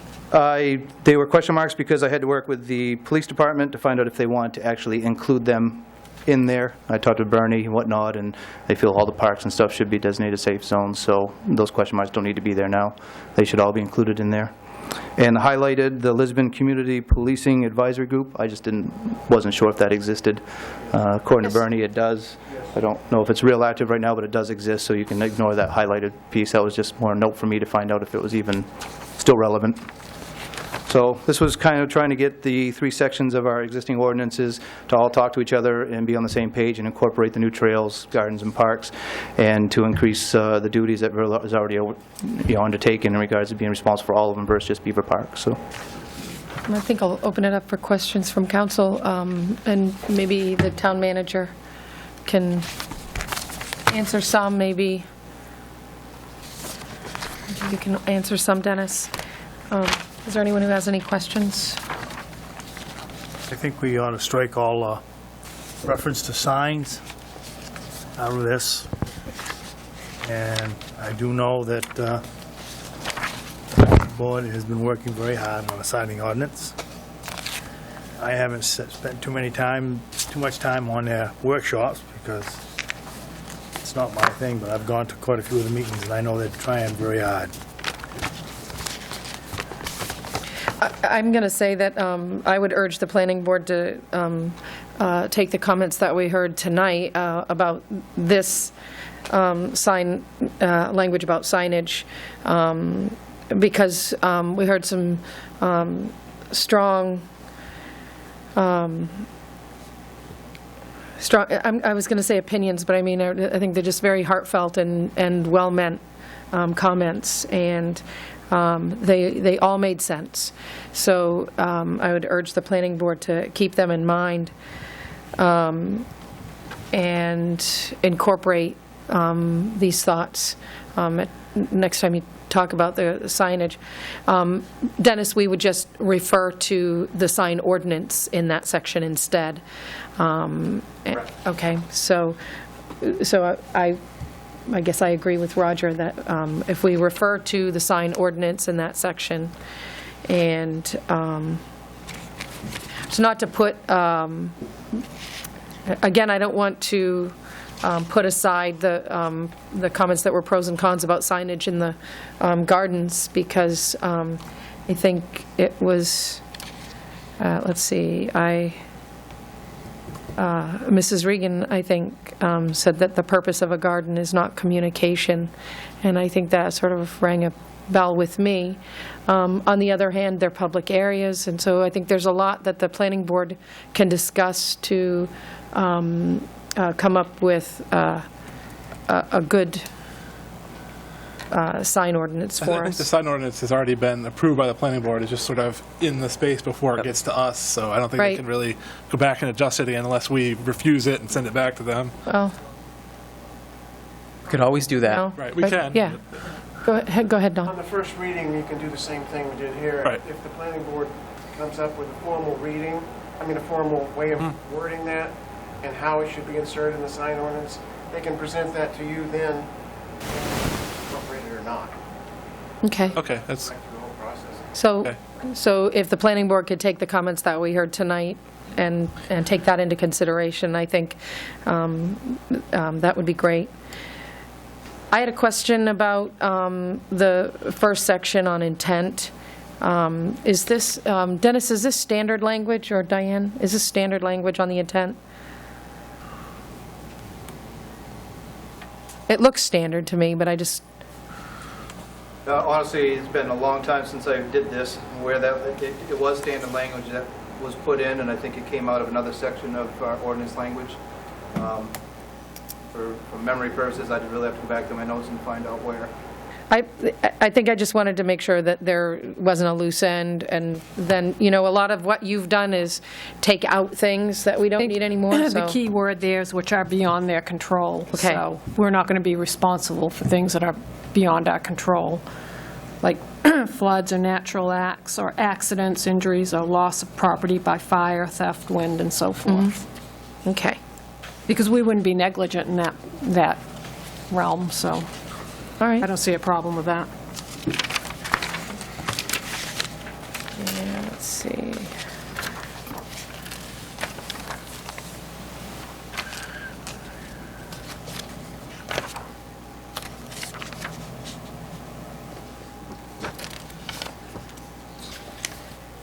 And so we'll number,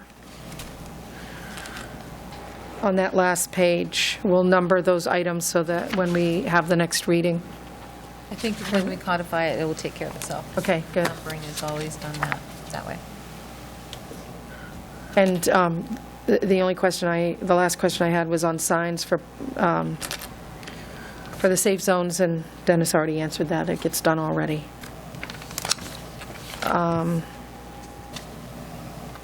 Safe zones would be taken up at your next item on the Mhm. agenda. Any questions from any other members of council? I had a question on the safe zones, as we're adding more parks on there, and the state law there requires that we have marked by the municipality with informational sign using wording providing by the Commissioner of Public Safety. Do we have money in the budget to pay for signs if we need to put up additional signs, or how is that handled? I think we already have the signs. I think that's what Ryan said, but I can verify that for you. I think he already has some signs that say safe zones. Okay. All right, if you can just let us know on that. Yeah. Yep, that would be great. I know, you went. And then I guess, of course, the biggie is the fees. I don't, let's see, I think the big things where it was changed from $2 to $2 per person, which makes sense. Clarified residents of Lisbon and raised 2 fees. Do we have any questions or comments on that particular page? Okay.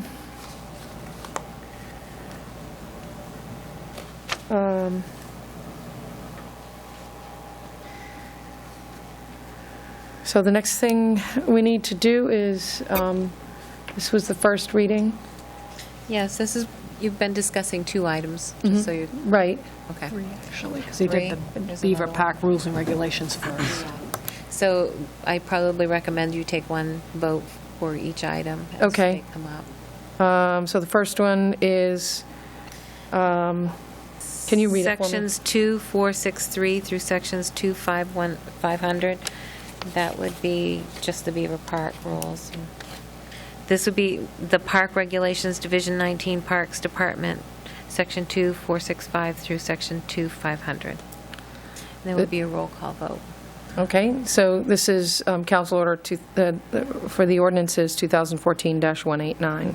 Yep. Do we have, Make the motion. and do we have a second? I'll second that. I do have one question, if that's okay. Oh, yeah. In that, the motion you have put up, Roger, would be to strike the sign or sign language. The next part of the motion, This one has signs in it. This one, yeah, this one has a This one has sign. signs So in I just it, want to yeah. make sure that we have it clear going into the vote. Okay. I think it should be, the wording should be that it is governed under the sign ordinance, because I don't want to strike it entirely, because, you know, Right. what if we don't approve something, or even if we do, there'd be a gap of a couple weeks there where there's no ordinance controlling it at all, and I don't want to have that happen. So it should be, So we could do like a change the wording of I to something like, use of public parks, signage in public parks will be controlled by the Lisbon sign ordinance. I don't know the Section number, section, and whatnot 9136. off my head. Yeah, I agree, Mark. We definitely need to refer to the sign ordinance there. good point, so- Mark. Yeah. Good point. All right. We have a motion and a second. Are we ready for roll call vote? Okay? Counselor Ward, Yes. Counselor Bickford, Yes. and Counselor Blunt, Yes. and Counselor Brunel, Yes. and Counselor McTevier, Yes. and Counselor Pesky. Yes. We have 6 yeas and 0 nays to pass that and change I along with that. Great. Okay, and 6-0 passed.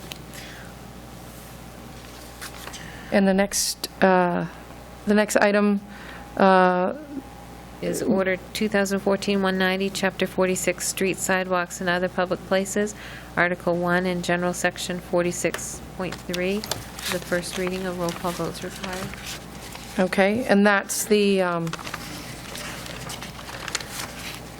let's see. Safe zones. Pardon? Safe zones. The safe zones. I know, I was just looking for my page. I know it's here.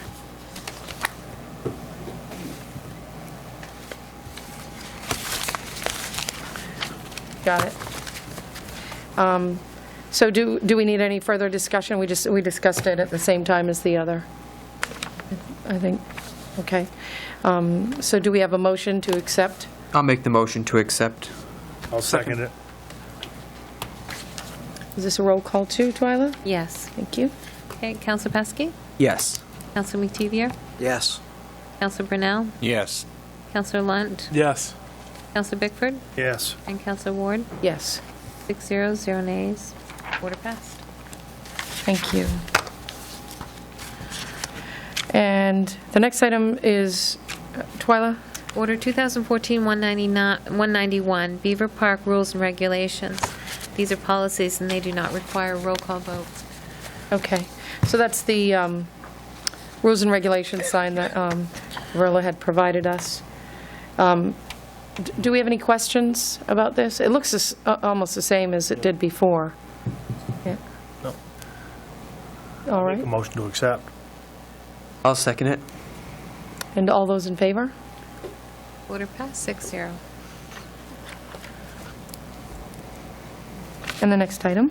Order 2014-192, authorizing lease purchase agreements, energy performance guarantee agreements, and service and maintenance agreements for energy conservation and related air quality improvements in various town and school buildings.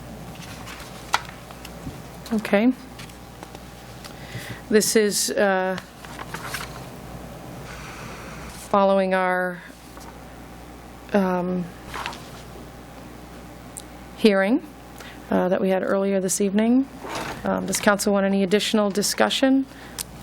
Yes, I just want to clarify before we vote on this, there is not going to be any money that has to go into this has already been budgeted in. We don't have to budget any money into this. That's my understanding. No additional money, No no. additional money. Right. Okay. Okay. If you would like, I'd give a motion. If, before you do it, you'd want to change the 950 for the town to the 860. Yep. Mm-hmm. I would offer a motion for the town for the MTM building and other buildings throughout the community not to exceed $860,000. Also for the school department not to exceed $900,000. And for installing heating and ventilation and air conditioning not to exceed $858,738 to total $2,618,738. Do we have a second for this motion? I'll second it. Is this a roll call, Twyla? Yes, and I believe there's a motion here. Were you already, is that the motion that you wanted on the table? If it's the same as This is the motion that you move the order entitled Order Authorizing Lease Purchase Agreements, Energy Performance Guarantee. I didn't see that one. What page Yeah, is it's that? right here. I think that Councillor different? Pesky, I think it's the same motion. Councillor Pesky I just summarized it for numbers. defined the amounts at the same time so that we're clear on that. And the last amount was 858,737. Right. Yep, 737 for 2618738. So that is the same motion. Okay, and there'll be an order you'll need to sign after, Okay. So we'll do a roll call vote. if you'd like. I would like that. Okay. We ready? Yes. Councillor Ward? Yes. Councillor Bickford? Yes. Councillor Lunt? Yes. Councillor Brunel? Yes. Councillor McTevier? Yes. And Councillor Pesky? Yes. 6 yeas, 0 nays, order passed. Thank you, Twyla. And the next item, please. Order 2014-193, council recommendation for ballot on question 3, order authorizing the lease purchase agreements, energy performance guarantee agreements, and service and maintenance agreements for the energy conservation and related air quality improvements in various town and school buildings. I would make a motion for it not to exceed $2,618,738. I think the motion would be to recommend yes or no on the ballot. Yeah, I got to finish it. To recommend yes for $2,618,738. So we're making this I'm sorry, we're making this a Yes. yes question. Yes or no on the warrant. Okay, yes or no question. It probably wouldn't have the amount on the warrant. Yeah. Okay. I think in the printed one we have, it does have the printed dollar amounts for the warrant. It has it separated out. Yep. Yeah.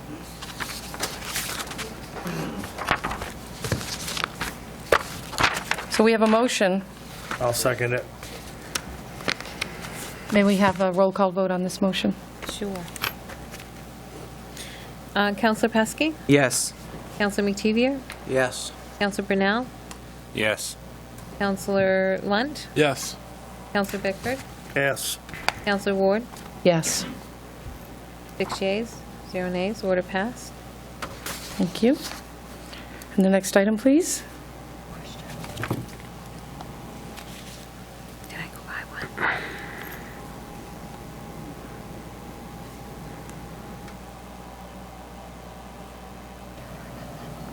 No, they don't need to recommend yes or no's on the charter amendments. I think it is only on bonds that Okay. require money.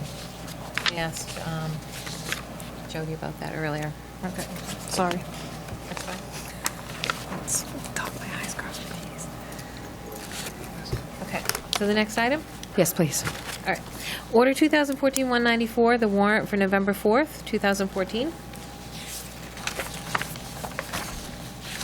Okay. And we'll have to change the total, correct? Is that in here? Let me look at I the think it order. is, yes. It is in there, so the totals will have to be changed.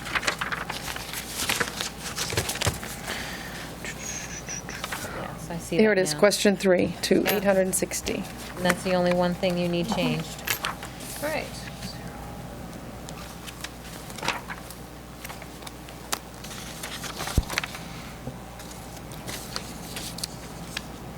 Okay, do you want to read the warrant for us?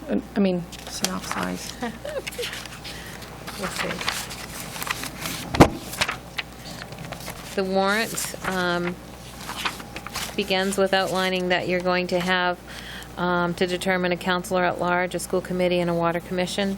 Then question number 1 will be regarding the charter amendment that you discussed tonight. And question number 2 will be the other charter amendment that you discussed tonight for the borrowing. And then question number 3 will be the question on the energy contract. And then the warrant contains the casting of absentee ballots. The times and the polling hours are from 7 to 8 p.m. And you already previously approved the registrar hours. Okay. Polling locations are the same as before in Ward 1. Ward 1 is the superintendent central office building in the gym, and Ward 2 will be at the MTM Center on School Street. Okay. Do we have a motion to accept? I'll make the motion to accept. Did we actually, do we have sorry, point of order, do we have an actual vote on the charter amendments to adopt that? We had the public hearing, but do we actually take a Right. vote? It's not on the hearing. On Which the number is thing. that? Are you thinking about whether you recommend yes or no on the amendments for the charter? When I asked Jody, she said that wasn't what you typically do. You just recommend yes or no on financial things, which would be the money part of it. So we'd already voted last time to approve the amendments, and this was just a public hearing before. There's not an additional vote, is what the question was brought to me. I'm not sure I'm clear on. No, we already voted before to put the amendments on the ballot, Yes. correct? Okay. Now Okay, they're all that's on the it. correction. All right. Okay. Okay. Okay, so we have a motion on the floor to accept. Do we have a second? I second it. All right, this doesn't need to be Right. roll call. All those in favor? Do we have any nays? No, Okay. order passed 6-0. I didn't know if you wanted, Madam Chairman, an update on the nomination papers for your election coming up. Sure. Nomination papers have been taken out for town council by Lisa Marie Ward and Dean George Wiley and Dale James Crafts, and for school committee, Marcy Lynn Crossgill and Thornton Charles Klein, and for water commission, Kenneth Richard Wells. Nomination papers must be filed in the town clerk's office on or before Monday, September 22nd at 6 p.m. Thank you. Okay, and the next item, please. Order 2014-195, the discussion and decision for benches on the trail system. Okay. Did we? Verla's going to Okay. speak on that. This pertains to the new Androscoggin River Trail, and I guess I would like your permission to hold off on installing benches. We have some people who've come forward and they want to donate benches to the trail. I'd like to develop a plan for the whole trail before we start putting benches here and there. We may want picnic tables, may want some sort of shelter. The Conservation Commission and Trail Commission have combined, and they are now a Conservation Commission, and I would like to work with that committee and together with them and Ryan and I and develop a plan before we start saying yes to the benches, and also develop criteria for what we want the benches to look like that go there. That's what this is about. I think people are really excited about the opportunity to be able to make a donation for the trail. And so I was wondering what you thought your timeline would be on coming up with a plan, because I think that's a great idea, to have a long-range plan. I would like to have till springtime, because we don't have much time. before winter, and we could get a plan developed by spring, and they could put their benches in. And I have told them, the ones who I've spoken with, that it may take till spring, but it had to go to town council and get your approval. Okay.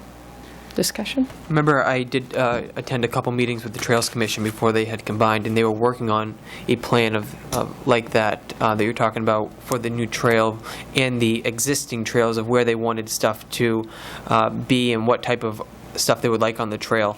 Is that something you guys are looking at the same time, or you start from scratch? Yes, I'd like the whole length. There are areas on Miller, the Ricker Trail. There are no benches on that. We could have benches there. There could be things going on in there, too. Paper Mill Trail is kind of full, but the other two trails do have room. And I'd like to have a whole long-range plan so that when someone comes and they want to donate, then we can say, well, these are the areas that are available. And that's it. They select one of those areas. So. Well, I have one other thing. I remember, I'm not sure if it was last year or the year before, we had a fiasco with somebody wanted to donate a bench. Yes. And we want to eliminate that. It went south really quick. So I was wondering what type of procedure are we going to add into maybe the donation policy of how this would work? Because I don't believe we have anything currently of how somebody to going about donating something. I would like to develop a plan, have a form for them to fill out if they want to make a donation. I think we should do that. We'll have our design. They'll select from one of those areas on the design where they want to put their bench. Or if they want to contribute to putting a picnic table in, or if they have a plaque. And there should be some criteria established for what we want for wording on the benches. And do we want all the benches to be granite benches, as they already have been? You know, keep them uniform. Do we want backs on them? Do we not want backs or back? You know, so there's a lot to think about, and there's a lot to put into this. I think something maybe for us as council to think about is in case somebody wants to give a monetary donation, maybe we should ask the Finance Committee to take a look at the adoption policy I think Diane has for them, and keep that in back of their mind and add that to the policy so we have one uniformed item for somebody to follow. I think that's a good idea. We had brought that up to donations, monetary donations. Yep. Perfect. Yep. Thank you. Okay. Thank you, Verla. How's this order worded? Twyla? It doesn't give you a suggested motion. It allows you to discuss it and then decide. I think what we're looking for is just you to approve what Verla just said, to allow her time to meet with the Conservation Commission and come up with a plan for the benches and other items that might want to be donated for the trail until spring, that we will not allow anybody to do that until we come up with a plan. And I think what we're looking for is just your approval and your backing to allow us to do that time to do that. I'll make that motion, whatever it is. I'll second it. So I see that this is a motion to allow the Conservation and Trails folks to put their heads together and collect information, create a plan to have benches and other relaxation areas on the trails. That's good? Yep, and to come back in the spring. Okay. All those in favor? Order passed, 6-0. And the next item? Order 2014-196, a decision on plowing the trail system. I think Verla pretty much covered it, and we do have a member of the Snowmobile Trails Committee here, or Snowmobile Club, I should say. I don't know if you would like to come up and just explain. We met earlier this afternoon, and like Verla said, that they have no problem, but, you know, it's going to be, when they do the grooming of the trail, it's going to be, you know, when the conditions are permitted. And you can explain that a little bit. Gary Brissett from Lisbon. I'm one of the trail groomers. The thing being, we found we already groomed part of the trail, and people seem to walk on the groomed surface rather than the plowed surface.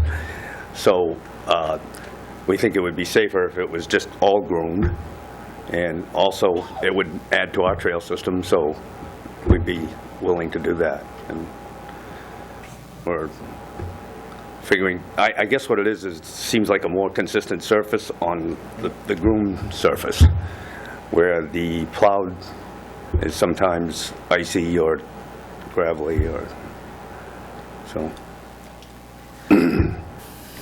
I like the idea. We already groomed part of it, so we'd be willing to take the rest of it on, so. I've walked with Verla in the morning, in the winter time, and so she walks a lot faster than I do, and it was like being in a video game trying to avoid all the pitfalls along the way. So having a more uniform surface and something that's safer and easier for people to use, I think that's a great idea, and to extend the trails opportunities for the snowmobile clubs is a really added bonus for everyone. That's it. My brother walks the trails in the wintertime, and he even asked why they bother to try to plow the paper mill trail. He says it can't walk on anyway, so, and it does, with the two, it hurts the surface. Yeah. Freezes and heaves, and so I recommend that if you're willing to do it, we ought to groom. Do we have any other questions for? So, thank you. I think we need to add one more thing. Verla? One concern that Gary had when we met earlier was that the public has to understand that it won't be groomed immediately after a snowstorm. They have to work with the snow conditions. So we may be getting some calls on that. Yeah. But it's not safety and as weather permits. That right. Makes sense. It won't be groomed immediately after a snowstorm, or even after every snowstorm. Mm-hmm. So. Thank you. It'll be groomed the same way a regular snowmobile trail is groomed, right? Mm-hmm. Yes. Yeah. The thing is, it has to be below freezing before we can groom. So, of course, if every time it snows, you guys plow it, you expect that to happen, but that won't happen as far as grooming the trail, because we have to have that temperature. And not only that, but we try to do it at night so it has time to set.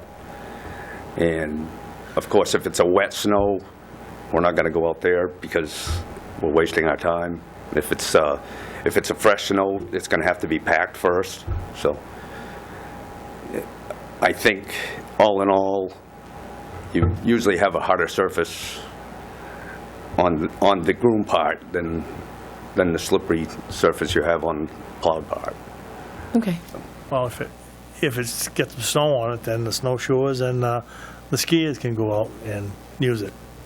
Well, absolutely. I mean, I think that would happen. It's a multi-use trail now, and the section we groom now with the plowed surface, a lot of time the groomer wants to fall into the plowed surface. So I think it would be better if it was. Yeah. Are you from the Falls Club or the Lisbon Club? Lisbon Club, Riverside Trail Riders. Okay. Has anybody reached out to the I think it's Project the Lisbon Falls Club, and see what they think about it? And my other question is, does the Lisbon Club, Lisbon or the Lisbon Falls end groom the trail? We've kind of shared the walking path. Okay. So I think, Carol, you talked with... Not officially. Not officially? No. Okay. But maybe you'll have discussion with them. It was kind of last minute thing for us, so. Okay. Question? Both belong to the different trails. I'm from the Pajepsket Snow Chiefs Snowmobile Club, and we've groomed Paper Mill Trail for years. But we could only groom half of it, and it will be much better if we groom the whole thing. You'll have a much better surface there. And we've also groomed the Rickett Trail. The new Androscoggin Trail, that's going to be a tough one to groom. because you got a lot of curves in there, downhills and snake backs or whatever you want to call them. So that's going to be tough, but it can be done. One of the other things that I wonder about is who's going to feel the repercussions from people who don't think it's getting groomed on time or this and that. Is it council going to take that on, Mr. Bickford, or is Snowmobile Club going to? They can bring their complaints to me and I'll take it, okay? Thank you. Thank you, Mr. Curtis. I just wanted to make sure the current ordinance language talks about marked trails, so I think some discussion needs to be made on who's responsible for marking the trails, and if so, from a safety standpoint, if you got snowshoe skis and now you've got snowmobiles, if there's any consideration on speed limit signs or anything like that as part of the marking of those trails. So I think maybe some consideration there, just to make it safe for everybody in the winter.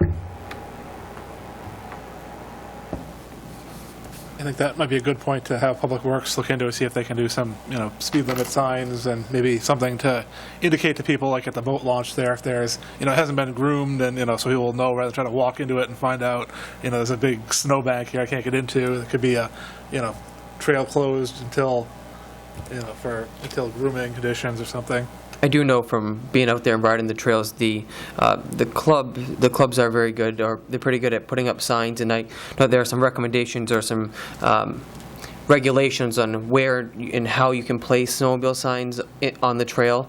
So I think that if signs do go up, we got to make sure that we partner with those the two clubs first to make sure that we follow what they're going to do, and maybe if they're going to put like a big sign somewhere that has all kinds of different directions on it, you could put them on there as well. So I think the partnership will be important with that. Mm-hmm. And when it comes to complaints that we might get about the grooming, I think it's important. I mean, I just think of it as a four-season trail, not I can go for a springtime-like walk in January. I wouldn't expect that, and I would hope that folks would understand that we're keeping that trail groomed for winter activity on the trail. So, but I think that's all. Is there any more input from council? Any questions? Okay. So the question we have, Twyla, is we're looking for a motion to accept the assistance of the snowmobile clubs with plowing on the trail. I'm sorry, with grooming on the trail? Yes, yes. Okay. I'll make that motion. Second it. All those in favor? 6-0. Order passed. Next item, Twyla. Order 2014-197, voting credentials for MMA's annual business meeting.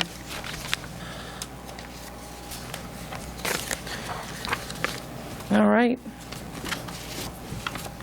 This is a document you'll have to sign at the end of the meeting.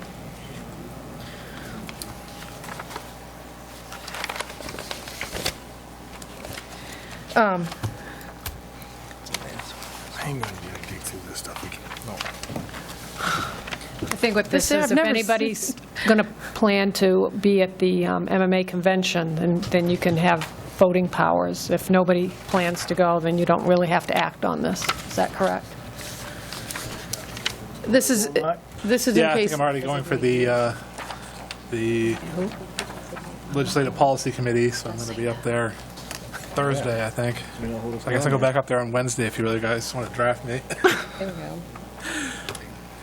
So, are you going as an official or just as a guest? Because maybe we could. If someone else wants to go, I'm definitely open to someone else going. Is there anybody else who's interested in going to this? If you want to go, I'll go with you. Okay. So we need to nominate an official voting delegate and an alternate voting delegate for Lisbon. I'd like to nominate Dylan Pesky. For the official voting delegate? Voting, I'll yep. second that. Would you be acceptable to that? You already said you were going. I'd go if Mark would go. I'll go as your going. alternate. It's like Yeah, you're going I'll- now. Sorry, I'll take it. And do we have a nomination for the alternate voting delegate, who should probably be Mark I would Lunt? think that'd be Mark. I'll make the motion for the alternate to be Mark Lunt. And I'll second it. Okay, so can we combine these motions to accept Counselor Pesky as our official voting delegate and Counselor Lunt as our alternate voting delegate for Lisbon? Yes. Okay. We don't need a roll call for this, right? No, your votes to approve those, you probably need a yes or no. Show hands for the vote. Okay. All those in favor? Order passed, 6-0. They nominated Dylan Pesky and Mark Moore.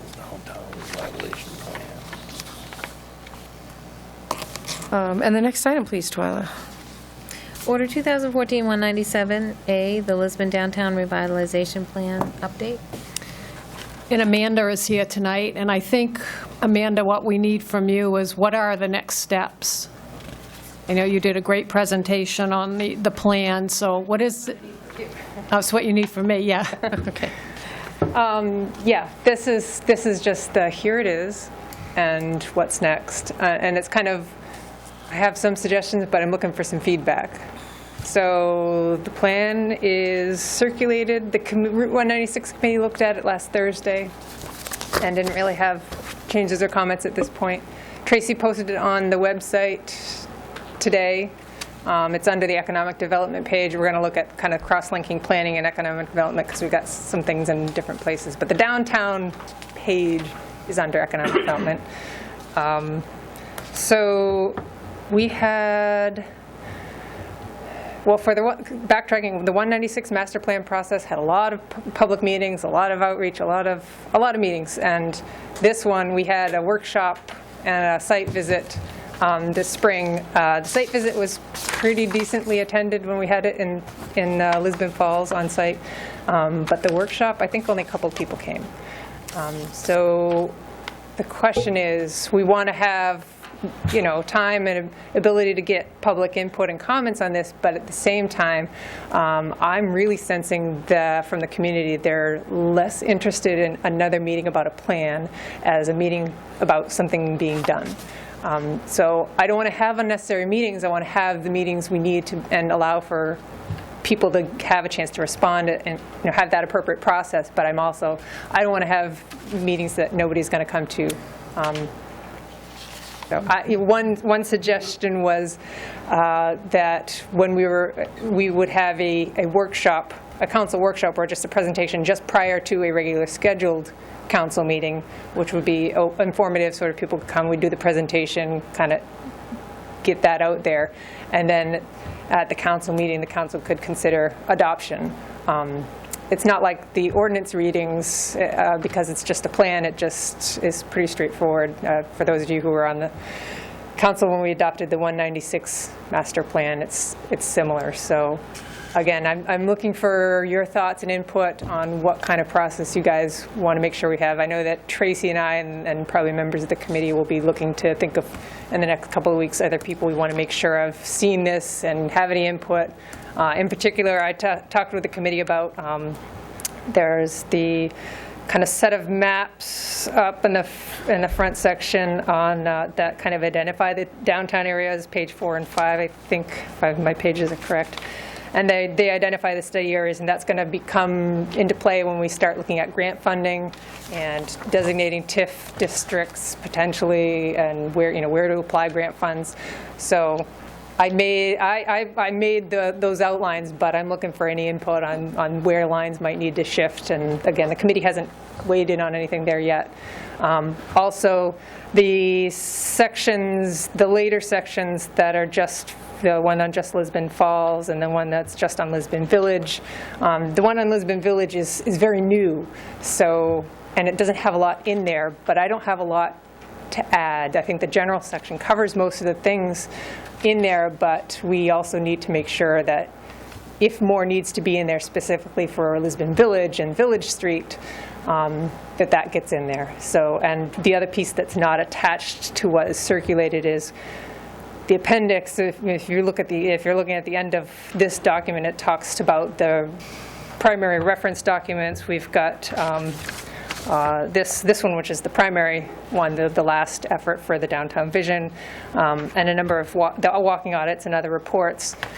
Those basically would serve as the appendix, and they reference, like, there's a lot of good actions and strategies in there, and instead of repeating them in this kind of consolidated plan, they're referenced to, okay, you still have to look at these and recognize these are valuable actions and ideas, but we're just appendicizing them rather than trying to rewrite everything, which can be time consuming. So if that makes sense.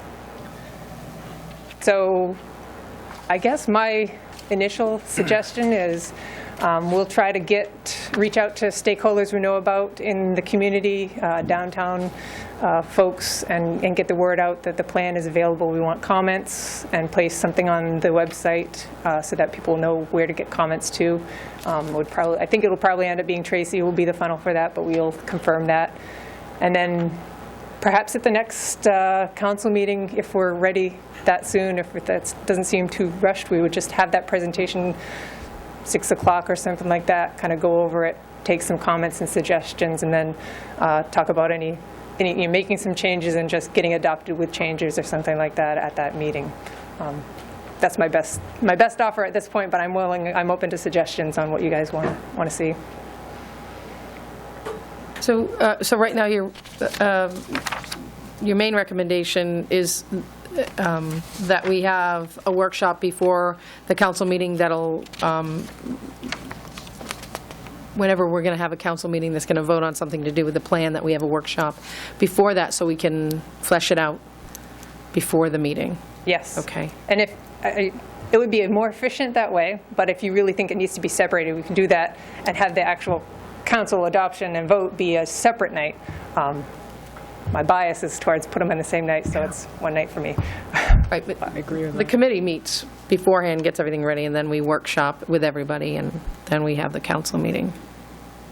Is that, do I understand that correctly? We could do that. Yep. Other recommendations from the manager? So do we have to, where you've had so many other committee meetings on this, you still think that we need to do it again to the public? Well, this is. Or do you think it's ready for a vote by the council? I mean, I don't. I don't know what other input is needed out of Are we going to? I think it's been hashed and hashed I and do hashed. too, and I think that all the people that Exactly. I agree. I think we just need to have it on the next agenda and have a Yes. vote on it. That's my The opinion. idea was, this is somewhat time sensitive because we Yeah. do need to get this approved and move forward with the grant. And instead of doing a large presentation during the council meeting and taking a lot of your time, since we've already looked at it before, we figured just doing a short presentation prior, and whoever wants to look at it can. And then during the meeting, we just put it through for a vote. Move it on, if we can. As you said, we've actually talked about this multiple times. For a long time. Yep.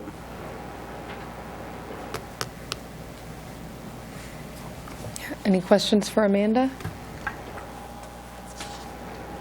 I just want to say thank you for all your help with this, and you've really been an instrumental piece of it moving forward and putting this together, along with, really driving the committee. So I really appreciate all your help with everything. Yeah, I will say this, updating the plan feels good, and it's good to kind of move forward and keep going on our bigger projects. But this isn't over with yet, because there's a lot of stuff in here that has to be done. So I haven't lost sight of just do the plan and be done with it. I think that it's going to be pretty important in this next year or two to start making some real priorities for the downtown areas. Work in progress. It is, and I know it's tough with the community, with this community, to try to make things happen sometimes in the downtowns, but it's got to happen. They're important.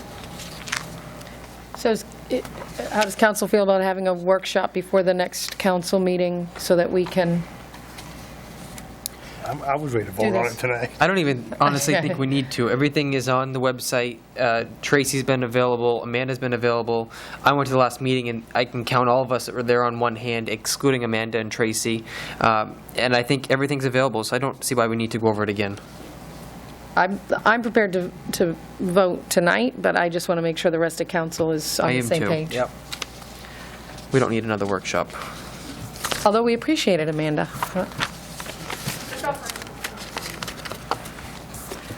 So the motion will be, Twyla, to accept the Lisbon Downtown Revitalization Plan Update 2014. Is that the correct wording for that motion? Is it adopt? Is that what we're going to adopt? I forget what wording was used at 1.6. I think it's adopt, isn't it? To adopt the plan. Okay. I'll make that motion. Second? And I don't think we need a roll call for this. All those in favor? Order passed 6-0. Yeah. Thank you. Yeah, thank you for waiting to be the last item on that section of the agenda, Amanda. Thank you. All right, and the next item, please, Twyla. Is under other business, the finance director's report. And there's Jess. All right. It's gonna get skinny. I know how to clear a room. It's gonna get skinny. Over there. So before you, you have my finance report for the month of August. To summarize revenues for you, August brought in $427,382. State revenue sharing brought in $76,000 versus last year at $116,000. Our 5-year average collection rate at this point in the fiscal year is 20.67. For August 2014, we are only at 14.64 collected. So hopefully we will see this percentage rebound so that we can achieve our budget of $520,000. Excise tax is 18% collected with $230,000 compared to prior year at only $222,000. Our 5-year average collection rate at this point in the fiscal year is 18.29%, so we are hanging right in with our average collection. In August, we also received a homestead installment of $221,000 and a veterans reimbursement of $10,000. And that is my report on revenues, unless you have questions for me. Seeing none, moving on to expenses. The total expenditures for the month of August was $1,483,237. There are a few items of interest for this month. We made our annual payment for county tax and general liability insurance payment in August, as well as the auditing fee for year-end audit work to RKO. You will note that the abatement account shows year-to-date abatements of $180,000. This is due to an account change that needed to occur where there was an account that was deleted and the tax was reassessed to a new owner or description of the owner, which is where you will see the offsetting supplemental tax in the revenues. Other than that, everything looks to be right in line with projections, and that's my report for expenses, unless you have questions for me. Thank you for the breakdown again. I appreciate it. You're welcome. No questions for Jessica? Thank you, Jess. Thank you. And thank you for staying late. Next item, please. Is the cable franchise agreement? I just need some direction. I'm trying to put the final touches on the cable franchise fee, cable TV franchise agreement. I have legal looking at it. The only concern I have is for the charging of a franchise fee, which you had budgeted $75,000 in revenue in your budget. This actually is a pass-through to the consumer. And we had estimated it to be about 5% that we would charge to the consumer on the actual rate that they're paying for their cable TV. I don't know exactly how much that would be, but it could be anywhere between $2 and $5 a month on their cable TV bill, depending on what type of service that they choose to have. So in 6 months, at 5%, we would generate about $43,000 in revenue. So my question to you is, do you still want to go forward with the 5%, or do you want to do a reduced amount? Because I think, from what I'm understanding, when you went through this process earlier, before I came on, you had the impression that the revenue from the franchise fee would not cost the consumers any money, but in fact, it's going to, because we didn't have the currently- impression, we were sure. Okay, Yeah. right, Olmsted right. said. Yeah.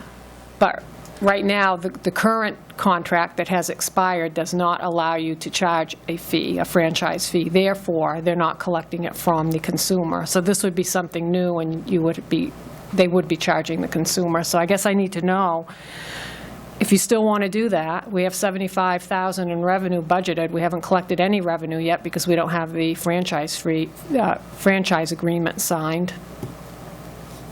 Or do you want to do a lesser amount, like a 2% or a 3%? 2% is going to get you about $34,000 annually. But we're not going to collect annually this year because, we've gone the first few months without even having an agreement in place. So the best you're going to do is probably collect 6 months' worth of revenue, which would be, on 2%, would be about $17,000, which is going to be quite a bit short from our projections in the revenues. It will have an impact on your budget. Unless we can make up the revenue somewhere else, but... I think we budgeted for it, so we're kind of in the hole already. So I've been thinking about this, and I think we have three options, and there's only three options I can think of, and if there's more, someone please let me know, because this is something that's been bothering me for quite a few days now. One, accept it at some sort of percentage, and no matter what percentage we do, we're not going to make the $75,000 that we're budgeted for, so we're going to come in under no matter what we do. We go back and we have the budget looked at, see what we can find out of there, and maybe do a certain percentage to try to make it up. And the third option, from what I can see, is do nothing and take it from surplus. Is there any other option we have other than those three? No, but what I would do, if you're going to pick a percentage, I would wait closer to year end to see where you come in on your expense side, because I'm sure we're not going to be spending our budget down so that we only have $75,000 left. I'm sure we'll have enough left to cover it. It's just, when they do the audit, it's going to look like we overestimated our revenues, and we might get a comment on that, or at least they'll note that in the audit, but you should have enough on the expense side to cover that. I would hope we are not going to spend our expenses that close to budget. So I think overall you're going to be okay, but it's something that we will need to watch on the expense side. And obviously if the excise revenue comes in more than projected, that will help offset that, or any other revenues that we may have been very conservative in. But I don't know if we were, because I didn't put the budget together. But So there's no more negotiating with them? No. No. What about other towns? I thought, have you looked at any other towns? Are they doing anything different than what we're doing? No, because the franchise fee is not part of the rate. When you see the rate and you're comparing the towns, the cable TV rate, the rate is the rate. That's got nothing to do with the franchise fee. And the franchise fee is a percentage of their gross revenues. So here's where the misunderstanding lies. We asked, would the rates go up if we had a franchise agreement where we got something out of it? The question needed to be, will the bills be higher? Exactly, because the rate's not going to change. It's going to show up as a separate line item, franchise fee, and it's going to be an additional charge. It's not going to increase your rate, the basic rate or whatever you have, or your HBO rate. It's going to show up as a separate line item on the bill. 'Cause I know so every that's one of us right. asked that question. The rate's not going to change. It's going to be an additional charge on the bill. We just didn't word it right. Yeah, exactly. It's like you get on the airline fee. And I've asked the question 5 different ways, and I've gotten the same answer on this. Like the fuel fees on airplanes. Exactly. Yeah. It is. Something added on extra. So what we're Well, I looking need to at, know the percentage. If you're still going to charge one, we need to know, and, because you only have, I don't believe you can, once we sign the contract, it's going to be good for 10 or 15 years, and that's the next thing. I want to know if you want a 10-year contract or a 15-year contract. You typically had a 15, and now it's rewritten as a 10. I think a 10 is better if you get a 10, because, who knows where technology is going in 10 years from now. I think if you can renegotiate in 10 years, you're a lot better off than 15 and getting stuck with something when, TV watching would be completely different then. So you think that you would hope, I should say, that we wouldn't expend that much money. We should have We it should left have that over. left over on the, I would think that We we would would have hope so, that. but We'd hope so, no. but I don't. No crystal balls here. Exactly. We'll know. I mean, you do have that option to take it from unassigned fund balance. That's where it's going to come from if you don't collect the revenues. When you close your books at year end and you don't have your revenues coming in as stated, it's going to have a negative hit to your fund balance. So either way, it's going to come from fund balance. But my point is, when you add up all your revenues that you get in the course of the year from your projections, and then you look at the appropriations, maybe you will spend your appropriations right down to only $75,000 left or less. I don't know, but typically that's not what happens. But I don't know. We can tell better, by April or May. With you in the driver's seat, you'll probably be okay. I think we should check other towns too and see how many other towns have, how many charge a franchise fee and how many don't, to see if this is a normal thing. Because otherwise, is it common to charge 5%, or is 2% charged, or do most towns charge nothing? It would be helpful information to know. I don't know, what is an average cable bill? I mean, if it's $75, 2% is $1.50. It's still $1.50, but I don't know how much, I don't use cable. I think the question is, do you want to balance your budget with additional revenue on the backs of the consumers that are... I think if we're going to get additional revenue, we should really look at spending it on something that would benefit those consumers there, like improvements to the cable TV system we have here, so that we can communicate with people better, like our own channel, or improving the AV equipment here in the town office, so that people watching at home get a better view of what's going on. Let's have HD cameras so people can actually see what's going on rather than blurry, and better microphones. I mean, in Lewiston they have a system where you have another camera right in the back that would watch people at the podium, so you can actually see people's faces rather than the back of their heads. And I think if you invest it back into things that benefit the consumers who use it, it's a little less than if you're just balancing out your tax bill on the other side with it. And you can do that through the grant process that they have, but that's a pass-through back to them as well. So if that's what you want to do, we're not there yet, because we're trying to wait for the school to get the gym up to see what their needs are. So the way I've got the contract written right now is they're going to give us 2 years to decide if we want to upgrade our equipment. And at that time, whatever that cost is going to be, they'll spread it out through the length of the rest of the term that's left on the contract, which, just say you did it within the 2 years, let's say 2 years. So they'll take whatever that amount is, if it's $25,000 or $50,000, spread it out during the last 8 years of the contract per consumer. So if you want to do that and not charge a franchise fee, we can look at that within the next 2 years and make sure we do that with Time Warner. But they need to have somebody come down here and look at our equipment, but the school isn't ready, so we shouldn't do it right now, because if we do it now, we lock ourselves in. I would rather wait to see what the school's needs are as well, because they may want to have something so they can tape the games. Or have live games in the new gym. Right, and I think a lot of people use the franchise fees for maintaining those kind of TV capabilities to get that out there, rather than just trying to say, we're going to lower our tax rate and increase your cable bill at the same time. Where it's so you can do it either way. If you charge the franchise fee, then you collect the revenue. You want that revenue to go into a general ledger account so it doesn't get rolled into fund balance year end, or you can wait and do it through the grant process. So I just need to know which way you want to do it so we can get the contract. Can I stick a couple of thoughts in on this, if possible? First of all, Mary Morgan Alexander, Finance Committee. First of all, Time Warner is being purchased, and it's going to be an even larger conglomerate.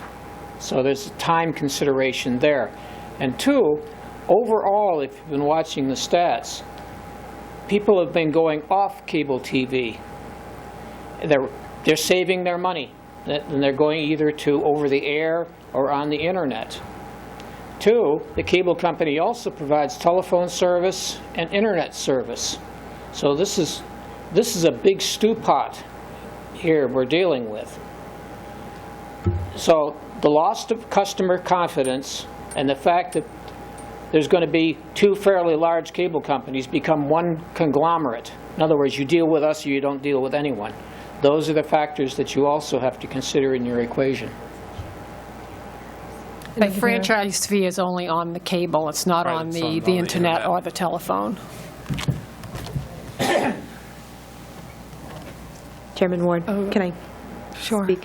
I am saddened to hear this, because I was at most of those meetings when these cable discussions were being had, that other communities were obtaining a franchise fee with no extra cost to their consumers.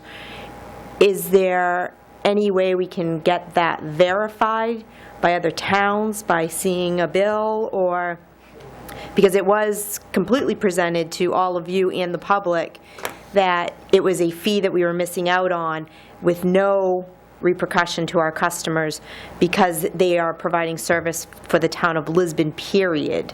So is there any further investigation that we can, or processes we can go through we can with look into surrounding it. areas? Because I would hate to think we were misled, because I don't believe that would have been the case, but I'm befuddled. I think with all of your That's reactions, the question the at hand. same. The question at hand is, I mean, the understanding that all of council had through, thank you, Tracy, throughout discussions on a franchise, on pursuing a franchise agreement, all of the discussions circulated around the fact that no consumer would see a difference in what they paid. That was our understanding. It was a clear understanding on our part. And when Mr. Olmsted was pursuing that, that was his understanding as well. And I have the email here from, and I've asked this question 4 different ways, and she says, a franchise fee is a direct pass-through to customers. Cable operators do not impose franchise fees unless required to do so under the franchise agreement. Your current agreement does not allow you to do that. It's not in there. You do not have any agreement to charge franchise fees. So it's not being collected now. The current agreement? The expired agreement, yeah. Which is the one they're working off, and is the expired agreement, does not have any language in it. When do you... Ask another question? Yeah. Is there a different term that we aren't using that other towns may be using to be obtaining this pot of money that we are not calling it? Or it's always called the franchise fee? Franchise fee, yeah. Okay. I'm calling Dale. I think we should just call Dale. Contact Mr. Olmsted and make sure, that we're all Possible on the to same check page with here. him and see if we didn't get something, or... Yes, Debbie Berry, I attended that meeting, and I looked at Mr. Olmsted right in the eye, just as I'm looking at Mrs. Barnes, and I asked him distinctly, specifically, will the subscribers get an increase in their monthly bill? And he looked me right back in the eye and swore by Almighty that they would not receive any type of increase. They would be protected, that it was just money laying on the ground to go pick it up. He was challenged to prepare a list of things to generate revenue, and he did it. But I don't know, from Freeport, maybe they do something different. That's probably the basis he was using. But I don't know any utility company is going to say the consumer doesn't get some sort of, fees. You're going to pay fees. But he looked me right in the eye. Debbie Berry, you can refer to me, and I was at the meeting at the Lisbon Community School. And I will, if he needs me to come in and remind Mrs. him. Berry, he said the same thing to everyone, absolutely. Yeah, But that's not what... I asked the Monmouth town manager, and his opinion was that it was always a pass-through, and that there's, the cable company isn't going to be willing to eat it. And that's the way when we did it in Callis, and Skowhegan charged a franchise fee. It was a different cable company, but it was a pass-through. So, Diane, and what's that's your what Shelley's recommendation telling right me. I guess the question is, do you want to pass a fee on to your customers? I don't think we're willing to. I'd rather not. Then I Question is, can we wouldn't. Then I avoid- wouldn't charge a franchise fee, but I would leave the door open within the 2-year period to do a grant. If we wanted to upgrade equipment. But again, that's, the grant is, they grant the money up front to us to do the work, but it's a pass-through to the customers. But I don't think it's going to be to the tune of what a franchise fee would be. So we can pursue the franchise But agreement. I will call Dale and ask him, unless he's dealing with a different cable company, but that's not what... Yeah. Let's cover all the bases. Okay, I'll Let's contact cover all the you. bases, and just make sure that we don't have any loose ends. Is there anyone on council who feels that we should pursue, at this moment, adding to the cable users' fees? No. Okay, so, I mean, just informally, I think we do agree that we shouldn't add to our residents' user fees, but that we should pursue the agreement so that we can move forward with it and find out exactly what our options are and move forward from there. And we'll, as Councilor Pesky pointed out, we have some different options that we'll have to look at, and we'll have to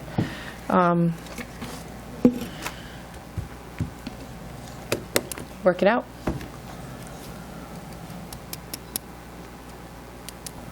All right. I think that's it for that item. You okay? Yep. All right. The next item? Is the town manager's report? I just have one item. I received a letter from Community Concepts Housing and Energy Services. What they do is they offer housing resources to very low-income people, and they're going to apply for a Housing Assistance Council grant in Washington. It's called a SHOP grant, and what that does, it's going to assist low-income families to achieve the dream of their home ownership through a mutual self-help home building program. So what they're looking for is, from a community, just a letter of support for the grant. What they want us to do is send a letter of support on their behalf for them to apply for the grant. They just want to see that our community, because we probably have some low-income people that may benefit from this grant, they just like to have, typically when you apply for a grant, you submit letters of support. So they're sending letters out to the communities to send a letter of support on behalf of them for this grant. Is there any reason we shouldn't? No, no, not at all. And it just, and I can sign it because they like the town manager's signature, but I didn't want to just do it without letting you know I was going to do it, so that's why I brought it up. I think it's a good thing. I think we should support that. Hopefully they get the grant and they can do some good by these low-income people. But I just wanted to let you know what I'm doing. But if you don't want me to, I don't have to. But Is there anyone who thinks that we shouldn't do it? I think we should. Yeah, it doesn't obligate us to have any. No, it doesn't obligate us. It's just we're supporting their the grant process on their behalf. Okay. That's all I have. I think they do help quite a few people in the Lisbon community. All right, Twyla, the next item. Audience participation for new items? Do we have any audience participation for items that are not appearing on tonight's agenda? Dorothy Fitzgerald, Lisbon Falls again. I'll be very brief. I know it's late. I made a comment last week on Luigi's, what their intent was. It was not meant to disparage Luigi's in any way or form. They've made a big investment on that property. The sidewalk looks terrible. You're doing a downtown revitalization with expecting the property owners along Route 196 and business owners to fix up their properties and meet certain expectations, and I would hope that the town would step up to a lot of the sidewalks. As I mentioned last week, the brick sidewalks on Village Street and in that area are just deplorable.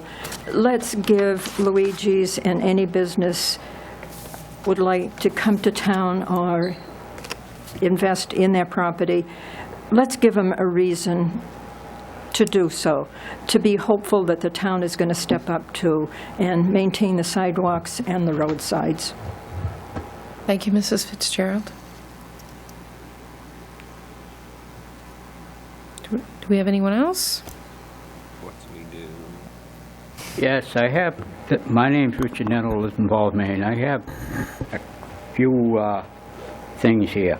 I talked with Dylan here back a while, and I was discussing with him up around Luigi's, probably not doing this for a couple of years anyways to see what's going to happen up there. But you've got parking places up there. If those are not used, why not put a line down through there and on the opposite side of the street? It would make it safer for anybody riding a bike through there, because there's nothing over there. There's no kind of like breakdown zone on the other side.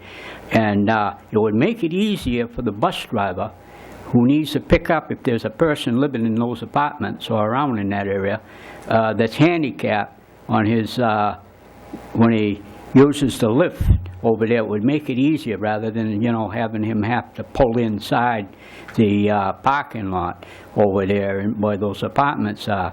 And this would be something I would say, you know, kind of hold for a couple of years to see what's going to happen with the Luigi property. You know, who knows, it might even get sold somewhere else or something like that. And, you know, take a wait and see attitude. But once you know, then maybe you can, you know, change that, or maybe it'll have to stay the same. But that's one thing I talked with him. The other thing is, we all know about Ferguson, those riots and stuff they had up there.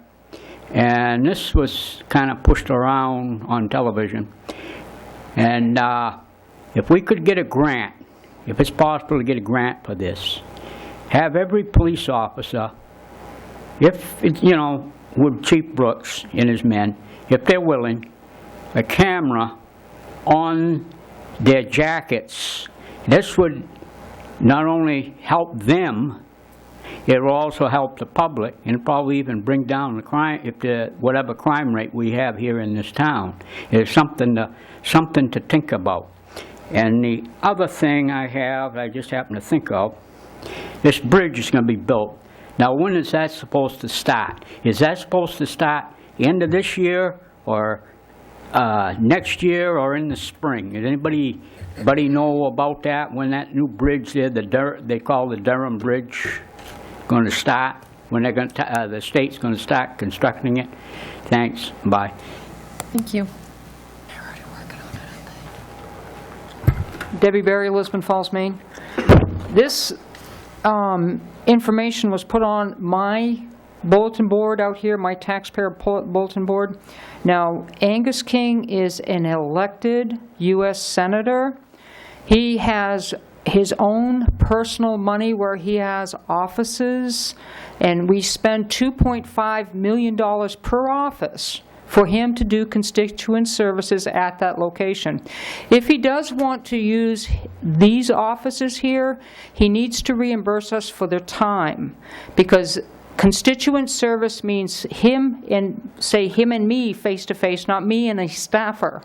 The staffer is basically an administrative person that takes the information and then it's transmitted to the Washington office, not to Mr. King specifically. But as you can see in this picture here, it actually shows Angus King, but that's not who the public is going to see when they come to this meeting.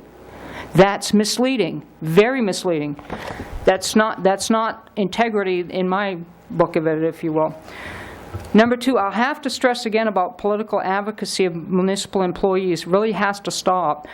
As a citizen, I have to apply, I have to obtain signatures on a petition, I have to have an issue placed on a ballot, and I have to use volunteer time and resources to accomplish that. Municipal employees are paid by the taxpayer a salary during their duty day, and if they are advocating for any type of position, that's influencing how a voter is going to vote. That's not fair to the people that have to pay the bill, to be able for them to use the power of their office. And number three, proper voting procedures. My opinion is there's a conflict of interest, or an appearance of a conflict of interest, with the MMA vote, because the two people involved in the vote voted to go to the meeting. You still had quorum with 4 people. You needed 3 to 1. You had it. So I also request that ceases as well. Thank you. And home, yeah. Fern La Rochelle, Lisbon Falls. Just to respond back to a couple of the earlier comments, Dot had mentioned the idea about the sidewalks around Luigi's, and there was another comment from Richard, the idea of sidewalk Luigi's, and Dot had mentioned a few folks just kind of step up and actually do something with it. And just to let you know, you really did this year. I mean, and hopefully you guys should realize that with the $50,000 that was put forward, that was for the engineering of exactly what they're meeting, the sidewalks, how that all lays out in both villages, and also $50,000 to move forward with a grant to actually help fix them. So hopefully, and you actually have stepped up, so thank you. Thank you, Mr. LaRochelle. They say good things come to those who wait, so I've been waiting. I'd like permission to speak. I'm not a citizen of the town of Lisbon, but I am a taxpayer. We own Pine Knoll Landscaping, and I own property on Earl Street in Lisbon Falls. So, absolutely. Thank you. Mark, the reason this camera's on the back side, because that's our best side. So. I know it's late, but there is an issue that I'd like to speak on, and that is our property on 196, the location of which is 143 Lisbon Street. It's just up the road before the Dormer Motel. It's been 3 years, or we're in our third year, with the resurfacing of 196, which passes in front of our place. In the beginning, God created in Genesis. Well, I'm not trying to go around or above anybody's head to talk about this issue with the council. 3 years ago, I talked to the Maine State Department of Transportation after they got done surfacing the highway. The grading of the highway in front of our place, where the exit, where it says exit off our property, is improperly or incorrectly graded. I was told by the state that I needed to talk to the town. So I, at that point, talked to Ryan Layton and Public Works. Time went on, nothing was done. I talked to Steve Eldridge. Nothing was done. We keep hearing in the business community, what do the businesses need? You know, we need communication. What do you need? What do you need? I talked to Mr. Benson. I showed him the issue. This will be the third winter that area has ice buildup. It is a traffic hazard on that section of road where people go all of the 45 miles an hour that they can, and then some, because it's a straightaway. And there's ice buildup there every year. I again talked to Public Works and talked to Ryan. I talked to the new Economic Development Director. I've talked to the sewer department because 50 feet of the previous property was deeded to the town where the sewer pumping station is. That water backs up into our lawn. Once it achieves that, then it floods that area out. It has washed out the place where the trucks park when they have a problem with the pumping station there. They've rebuilt the grade of that where they park, so now the water doesn't shed down through there. It even backs up more. So every spring we have lawn that's dead.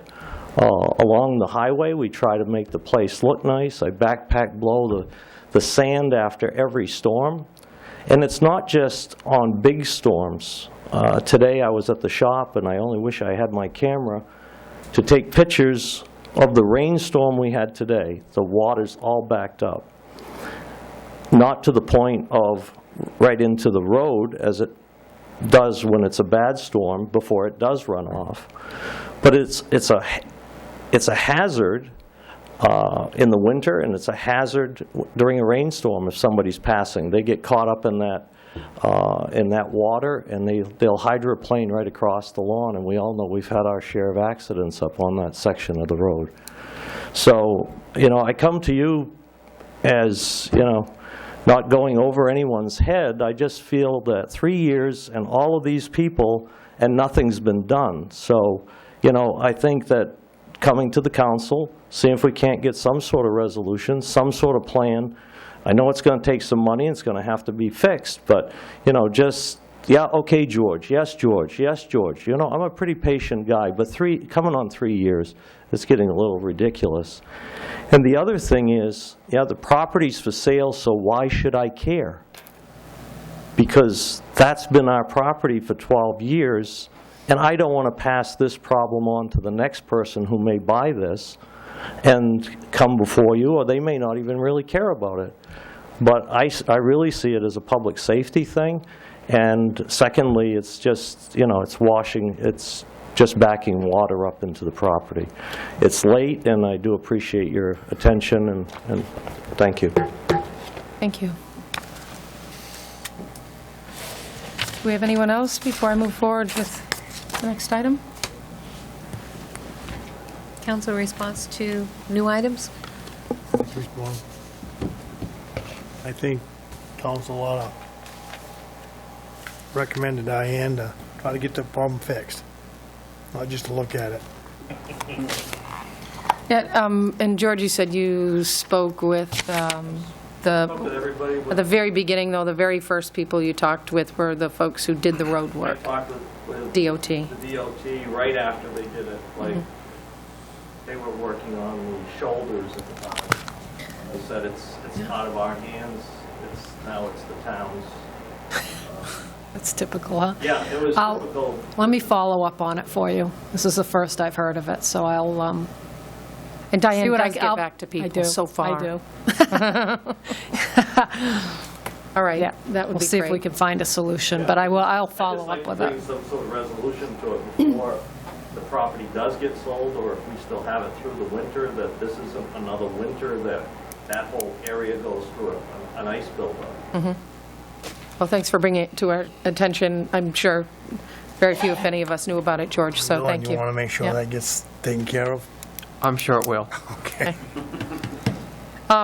The questions about sidewalks from Mr., and bike lanes from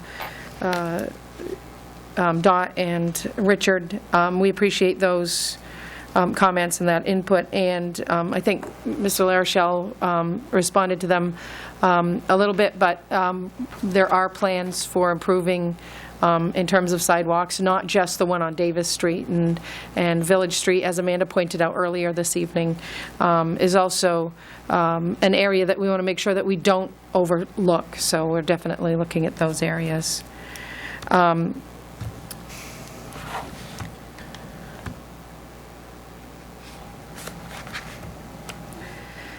I have a couple items. Mrs. Berry, thank you for your input about the information from Angus King. I actually asked about that a while back when I saw the first sign. Senator King sends us as an outreach to us, as a convenience to our citizens who may not have time to go to his offices. And it is a public place that is open to all the citizens, and it's a service for our citizens. And Mrs. Barnes? And, you know, we utilize them as well, because we have issues on the municipal level that we take to the staffer that takes back to the office, and they always follow up with an answer for us. But when we collectively, as municipalities, get together on an issue and go to these staffers, and these are the people that we have to contact, that will contact Senator King, Senator Collins, whoever it happens to be, they do some good for us. And one of the things that happened back in the spring was the snowstorm that we all experienced back in December. FEMA changed the rules on how they were going to reimburse municipalities, what qualifies and what doesn't. And Calais, along with several other municipalities, sent letters to FEMA, and we also got the congressional delegation involved. And out of that, they are looking at that, and they may be making some changes moving forward, and that is going to be a positive thing for the municipalities. So when the staffers come here, monthly or whenever it is. They're coming here for people, but we also utilize their services on any issues. And the last time that the staffer was here was probably a couple of weeks ago. Chief Brooks and myself met with the staffer on an issue that we had, and he's followed up for us. So we utilize the person as well. That's what they're there for. Thank you. And why are we paying $2.5 million for their offices? I think that's a You need to ask good Congress answer to about the that question. one, not us. We don't pay it. The town of Lisbon doesn't pay $2 million, Mrs. Berry. That's Congress. You should talk to Angus King. I think we've answered that question. Your other question,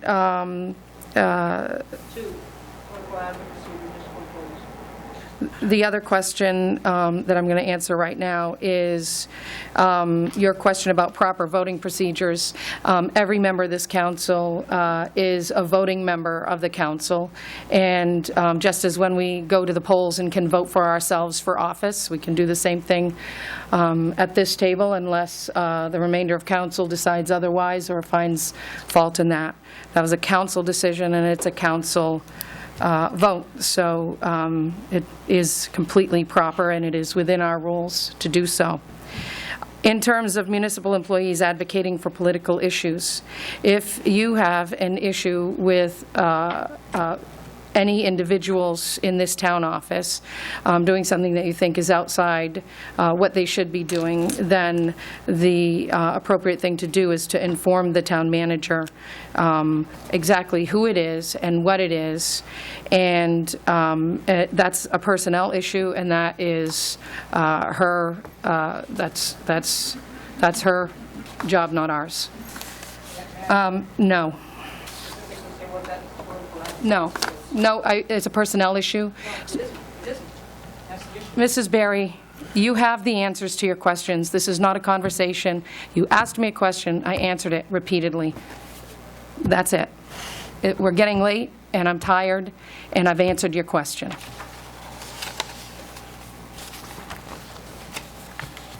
I don't think there was anything else to respond to. We can move on to the next item, please, Twyla. Under appointments, order 2014-198 to appoint the wardens for the November 4th, 2014 election. And I recommend we appoint Rick Roberts for the warden in District 1 and Sheila Gray, Rick Roberts for the warden in District 2 and Sheila Gray for the warden in District 1. That's different than what's on our sheet here. It is. I just corrected that, by the way. I was wondering about that. I want to make sure I wasn't seeing something wrong here. No, you weren't. They were just swapped. Yeah, Okay. definitely. Make a motion for that? I'll second it. Okay, we can, I made a motion, he seconded it. all right. All those in favor of accepting the wardens as recommended by the clerk? Order passed 6-0. And the next item, Twyla? Council Communications. Do we have any additional councilor communications? I have just a couple things. I'm not sure where it was if it's advertised or not, but got an email that Verla is doing some walks on the new trail at 6 o'clock every morning. You meet down. Is it Monday through Friday, Diane? Monday, Wednesday, Friday. I think it's, Monday, Wednesday. If it's 3 days a week, I'll have to look back at the communication. Well, anyways, I probably shouldn't say anything, but there's a walk someday at 6 o'clock in the morning. You can meet Verla, and she'll take you on a walk down through there. I'm glad I didn't think it was 5 days a week because I was going to go on Thursday. It's at the boat launch. Meet at the boat launch. And the other thing I have is kind of combined into one. I think it might be beneficial for the council to ask Diane to write a letter thanking Roger Terrio for his service to the town for the many years that he served for legal, and also to budget for the years and years that they've been here providing technical issues and providing us with our copiers and that type of stuff, just thanking them for their service. Since both of them were kind of abruptly ended, I think it might be beneficial and nice to recognize them for that. I don't think it would hurt anything. And, this year we've made a lot of changes in how we do things. Those are two important things that we've changed and done differently than we have in the past. So I don't have a problem with it. If you would. Does anyone else have a communication? Next item, please, Twyla. Executive session, Order 2014-199, to go into executive session per 1 MRSA, Section 4056A, Personnel Matters, the town manager's contract. Make the motion. Second it. And will we have a vote when we return? I would assume We there will. would be, yep. Okay. All those in favor? Thank you, Twyla. All those opposed? 6-0, order passed. Oh, we did it. All right, I have to get a drink of water. I think that's mostly yours. Are you meeting in here, or are you going in the other room? And I need signatures. I think we should go in the other room. You're gonna have to come back. I have to get brush. Yeah, we're going in there. I think Is there a place to lay down in there? It's not bedtime.